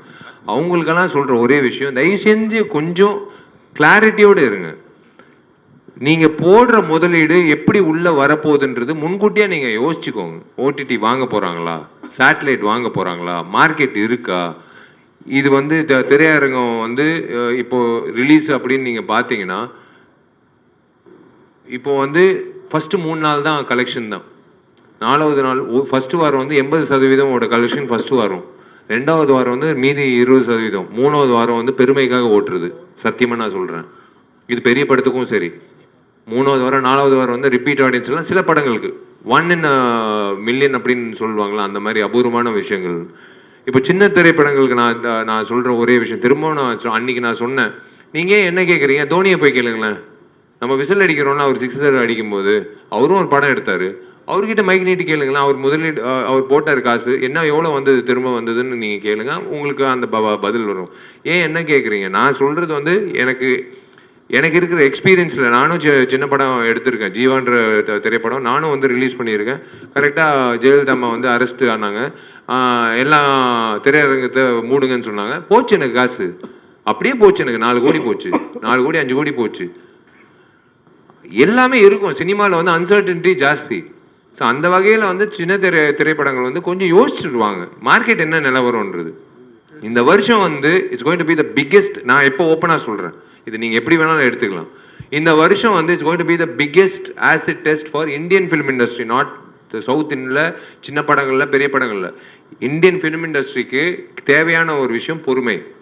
அந்த பொறுமை காக்கிற அத்தனை தயாரிப்பாளர், இயக்குநர்கள், நடிகர்கள் வந்து அவங்க தான் வந்து அடுத்த வருடம் வந்து கரெக்டாக வந்து ஒரு கோர்வையாக போக முடியும். அந்த பொறுமை கண்டிப்பாக இந்த வருஷம் தேவை. It's going to be a very very big task. இந்த மே மாதத்துலேருந்து இந்த டிசம்பர் மாதம் வரைக்கும் சின்ன படங்கள்லேருந்து பெரிய படங்கள் வரைக்கும் எல்லாருக்கும் வந்து it's going to be a biggest acid டெஸ்ட்னு சொல்லுவேன். ஹரி சார், உங்களுக்கு தான் ஒரு கேள்வி சார். நீங்கள் சொன்னீங்க அந்த 3.5 கிலோமீட்டர்ஸ்க்கு வந்து அந்த சேசிங் சீனு ஃபைட் இங்கே சார் சேசிங் ஃபைட் சீனுன்னு சொல்லி சொன்னீங்க. அது வந்து ஒரே டேக்லேயே எடுத்துட்டீங்களா இல்லைன்னா 2-3 நாள் ரிஹர்சல் போனீங்களா? 2 நாள் சார் மொத்தம். அதில் ஒரு 1.25 நாள் வந்து ரிஹர்சல், ஒவ்வொரு பார்ட்டாக வந்து ரிஹர்சல் பண்ணோம். அதுக்கப்புறம் ஒரு ஃபுல் லென்த்து முதல்ல வந்து ரோட்லேயே வந்து சாக் பீஸில் ஒரு ஸ்கெட்ச் போட்டு நல்ல கார் பொம்மை, ஜீப் பொம்மை, பஸ் பொம்மைகளை வச்சு எங்கெங்கே இடிக்கணும் அந்த மாதிரி விஷயங்களெல்லாம் கோடு போட்டு வரைஞ்சி எல்லாரும் ஒரு ஜூனியர் ஆர்டிஸ்ட்லேருந்து மொத்த டெக்னீஷியன்ஸையும் ஒன்றா நிறுத்தி அவங்க எல்லாருக்கும் வந்து ஒரு ஸ்பீச் கொடுத்து, ஏன்னா இதில் வந்து யார் ஒருத்தர் ஒரு ஜூனியர் ஆர்டிஸ்ட் வந்து குறுக்க தெரியாமல் வந்து ஓடி வந்து கேமராவை தட்டி விட்டாலும் திருப்பி ஒன் மோர் போகணும். அது வந்து ஆக்ஷன் சீக்வன்ஸ்ன்றதுலாம் அது ரொம்ப ரிஸ்க் அதிகம். அதனால் எல்லாருக்கும் அந்த ட்ரைனிங்கை கொடுத்து ஒரு 1.5 நாள் 1.25 நாள் வந்து ரிஹர்சல். ஆக்சுவலாக நாங்கள் 3 நாள் பிளான் பண்ண 2 நாளில் முடிச்சுட்டு வந்துட்டோம். ஏன்னா இதில் வந்து கம்யூனிகேஷன் ஒன்று இருக்குது. ஏன்னா ஒவ்வொருத்தரும் ஒவ்வொரு இடத்துல இருக்கிறாங்கன்னு இருக்கீங்க. ஹீரோ ஒரு இடத்துல, ஹீரோயின் ஒரு இடத்துல, அந்த ஃபைட்டர்ஸ் வராங்க, அந்த மாதிரிலாம் சொன்னீங்க. இதில் வந்து கேமராமேன் வந்து வண்டி தாவி வேறு எடுத்திருக்காரு, சிங்கிள் கேமராவில் எடுத்திருக்காரு. நீங்கள் எதனா கேஷுவாலிட்டிஸ் எதனா இருந்துச்சா, எதனா அடிக்கடி பட்டு அந்த மாதிரி எதனா சம்பவங்கள் எதனா நடக்கலையே? அந்த மாதிரி எதுவும் நடக்கலை. ரொம்ப எல்லாருமே வந்து சேஃபாக எஸ்கேப் ஆகிட்டோம். Sir Hari sir, Hari sir, இந்த படத்துக்கு ரத்னன் பேர் வச்சிருக்கீங்க. ஆமா, ஓகே ஓகே. காவேரி ஸ்ட்ரீட்ல தான் நான் ரொம்ப நாள் குடியிருந்தேன். காவேரி ஸ்ட்ரீட்ல ரத்னன் படத்துக்கு பேர் வச்சிருக்கீங்க. இந்த படம், உங்க படத்துல ரத்தம் எப்போதுமே ஜாஸ்தியா இருக்கும், இதுலயும் தூக்கலா இருக்கும்னு சொன்னீங்க. ஆனா ரத்தம் மட்டும் இருக்குமா, ரத்தனமாவே இருக்குமா, ரத்தினமாவே இருக்குமா? ஏன்னா உங்க உறவினர் ஒருத்தரோட பேர் ரத்தனம். அப்படியா? அதனால இந்த பேரை வச்சிருக்கீங்களா? அப்படி இந்த படத்துக்கு வந்து ஒரு பேர் தேவைப்பட்டுச்சு. நிறையா இருக்கிற நல்ல டைட்டிலில் இந்த டைட்டில் நல்ல டைட்டில். ஆக்சுவலாக இந்த படத்துக்கு ரத்தம்னி டைட்டில் வச்சுருந்தேன். கதைக்கு ரிலேட்டடாக ஒரு விஷயம் இருக்குது அதில். ஸோ அது அப்படியே வந்து அந்த படம் ஏற்கனவே வந்துருச்சு ரத்தம்னி ஒன்று இப்போது. அதனால் வந்து அதை வந்து ரத்னமாக மாற்றி ஹீரோ நேமில் அந்த டைட்டில். சார் அப்புறம் பிரியா பவானி சங்கர் இங்கே ஏன்னா விஷால் சார் சொல்கிறப்ப சொன்னார் ஹீரோயினுக்கும் நீங்கள் ஈக்குவலாக தான் அவர் படத்தில் கொடுப்பீங்க அப்படின்னு சொல்லி கொடுத்துருந்தீங்க. நாங்களும் பார்த்தோம். ஏன் வரல அவங்க? என்ன ரீசன்? அவங்க எங்கே ஷூட்டிங்கில் இருக்காங்கன்னு சொன்னாங்க. அவங்க படப்பிடிப்புக்காக வெளியூரில் இருக்காங்கன்னு சொன்னாங்க. சார் விஷால் சார், உங்கள்கிட்ட ஒரே ஒரு கேள்வி. நீங்கள் வந்து அண்ணா நகரில் தண்ணி பூந்துச்சு, அதை தீர்த்தீங்கன்னா நான் 2026 வரமாட்டேன் அப்படின்னு சொன்னீங்க. ஆனால் விஜய் வந்து 2026 வராரு, நீங்களும் 2026 வரன்றீங்க. ஏன்னா தளபதி, புரட்சி தளபதி இப்படி தொடர்ந்து அவர் மதுரைன்னு நடிச்சார், நீங்கள் மதுரைக்காரராகவே வாழ்ந்தீங்க பல படத்தில். அவர் இறங்குறதுனால இறங்குறீங்களா, இல்லை அண்ணா நகரில் தண்ணி வந்தது அதை தீர்க்கப்படல அதை நோக்கி இறங்குறீங்களா அரசியலில்? அண்ணா நகர்ன்றது ஒரு தொகுதிங்க. இன்னும் ஏங்க தமிழ்நாடு அண்ணா நகரில் தண்ணி இறங்குறது அது ஓகேங்க. அது வந்து நான் பதிவு பண்ணது வந்து எங்கள் வீட்டில் தண்ணி, அது வந்து அண்ணா நகர். நான் சொல்கிற ஒரு விஷயம் என்னென்னா, நான் திரும்ப அதான் சொல்கிறேன். முதல்ல வந்து தளபதி விஜய்க்கு வந்து வாழ்த்துக்கள். அவர் வந்து எடுத்த முடிவு, அவர் வந்து சமூக சேவைக்கு வராரு, மக்கள் சேவைக்காக வராரு அப்படின்னு முடிவு பண்ணிட்டு அவர் அறிக்கை கொடுத்துட்டாரு. அது வந்து அவருக்கு முதல்ல அவர் வாழ்த்துக்கள். எனக்கு ரொம்ப பிடிச்ச ஒரு மனிதர், ஒரு ரொம்ப பிடிச்ச நடிகர். எனக்கு என்னென்னா அவரை வச்சு இயக்கி ஒரு படம் பண்ணோன்னு எனக்கு ஒரு ஆசை. ஐயோ அவர் சொல்லிட்டாரு இதுதான் கடைசி படம்னு எனக்குள்ள ஒரு விஷயம் ஓடிட்டு இருக்கு. அதுதான் இப்போ விஷாலன் நீங்கள் கொண்டு வந்தீங்கன்னா, இப்போ என்னன்னு தெரியாது எனக்கு. ஒருவேளை நான் ஹரி சார் கதாநாயகனாக இருக்கிறதுனால நிஜ வாழ்க்கையிலையும் வந்து ஏதாவது சமூக விஷயம் பிரச்சனைகள்னால் இறங்கி பேசணுன்ற உணர்வு வந்து ஆட்டோமேட்டிக்காக வருதான் என்னன்னு தெரில. இதெல்லாம் தாண்டி ஒரு விஷயம் சொல்கிறேங்க. 2026 வந்து விஷால் வந்து வரக்கூடாதுன்றது தயவு செஞ்சு அந்த அவங்க வந்து அவங்கவுங்க வேலைகள் பண்ணிக்கிட்டா நம்ம சந்தோஷப்படுவோம். டிசம்பர் மாதம் நான் திரும்பவும் சொல்கிறேங்க,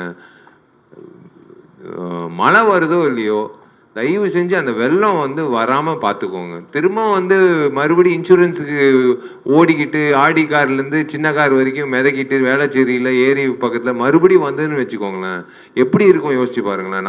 நம்ம ஊருங்க, நம்ம வாழ்ந்த ஊர், நம்ம சம்பாதிச்ச ஊர், நம்ம ஊர் ஒன்று வருஷம் இதே மாதிரி இருந்ததுன்னா எப்படி இருக்கும்? அதுதான் ஒரு ஆதங்கம். ஏன்னா அதெல்லாம் மாறிடுச்சுன்னா நாங்கள்லாம் எதுக்குங்க வந்து சொல்லணும்? அதுதான் ஒரு விஷயம். ஸோ ஒரு சமூக சேவை செய்கிறதுக்கு அவங்கெல்லாம் ஒரு உணர்வோடு நான் செயல்படும் போது நாங்கள்லாம் வந்து ஹரி சாரோட அடுத்த திரைப்படம், அதுக்கு அடுத்த திரைப்படம் அதில் வந்து எப்போ வாய்ப்பு கொடுப்பாரு நாங்கள் ஏங்கிட்டு இருப்போம். அதுதான் நான் எங்களோட வேலை. இல்லை சார், நான் கேட்க வந்தது அதான். அண்ணா நகருக்கே தண்ணி வந்துருச்சு. அதாவது அண்ணா நகர் அடையாறு காஸ்ட்லி பீப்புள் அங்கேயே வந்துருச்சு, மற்ற ஏரியாவில் ஜாஸ்தி வந்திருக்கும் அப்படிங்கிற ஃபீலிங்கில் தான் நீங்கள் சொன்னீங்க.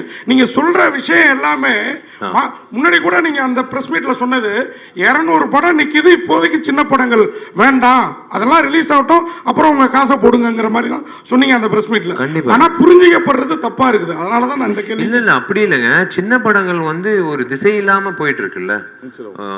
நீங்க வந்து நீங்க கரெக்டா வந்து என்ன சிச்சுவேஷன் பார்த்துட்டு நீங்க படம் எடுங்க. அதுதான் நான் சொல்ல வரேன். அவ்வளவுதான். ஒரே ஒரு கேள்வி சார். மஞ்சுமல் பாய்ஸ், பிரேமல், இந்த 2 படமும் சின்ன படம் தானே, நல்ல கதை இருந்ததுனால ஓடிச்சு. யார் இது? ரங்கநாதன் சார். ரங்கநாதன் சார், பைல்வான் ரங்கநாதன். சத்தியமா அவருக்கு நான் பதில் சொல்ல மாட்டேன். சத்தியமா நான் பதில் சொல்ல மாட்டேன். விஷால் சார். இல்ல I am not interested to tell him. அண்ணனுக்கே தெரியும். நான் வந்து இதுக்கு மேல வந்து நான் சொல்ல மாட்டேன். அண்ணனோட பதில் வந்து நான் வெளியில நான் அந்த சத்தியமா ஒரு பதில் சொல்ல மாட்டேன். ஒரு பொதுச் செயலாளரா தயவு செஞ்சு நான் சொல்றேன், என்ன வந்து இந்த பிரஸ் மீட் ஆரோக்கியமா போயிட்டு இருக்கு. ஒரு பொதுச் செயலாளரா என்னை வந்து பேச விட்டுறாதீங்க. வேணாம், அண்ணனோட கேள்விக்கு வேணாம், எல்லாம் நல்லபடியா சாப்பிட்டு. Okay fine. Vishal sir.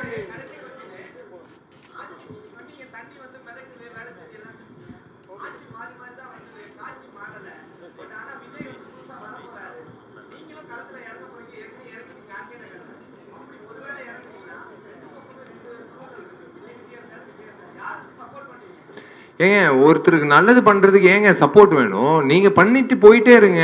Support எல்லாம் வந்து அவங்க வந்து ஒரு ஈக்குவேஷனு, காம்பினேஷன், பர்மிடேஷனு, இந்த கான்ஸ்டிடன்சியில் இவரை நிப்பாட்டினா அதெல்லாம் அப்படியெல்லாம் யோசனை இல்லைங்க. நான் நல்லது பண்ணணும், அவ்வளோதான். அந்த நோக்கம் தான். இவங்க சப்போர்ட் வேணும், அவங்க சப்போர்ட் வேணும், அந்த மாதிரி வந்து எடுத்த உடனே வந்து அந்த மாதிரி எல்லாம் யோசிக்கிறது இல்லை. பண்ணணும், அவ்வளோதான். நல்லது பண்ணணும். ஓகே, அனைவருக்கும் நன்றி, வணக்கம்.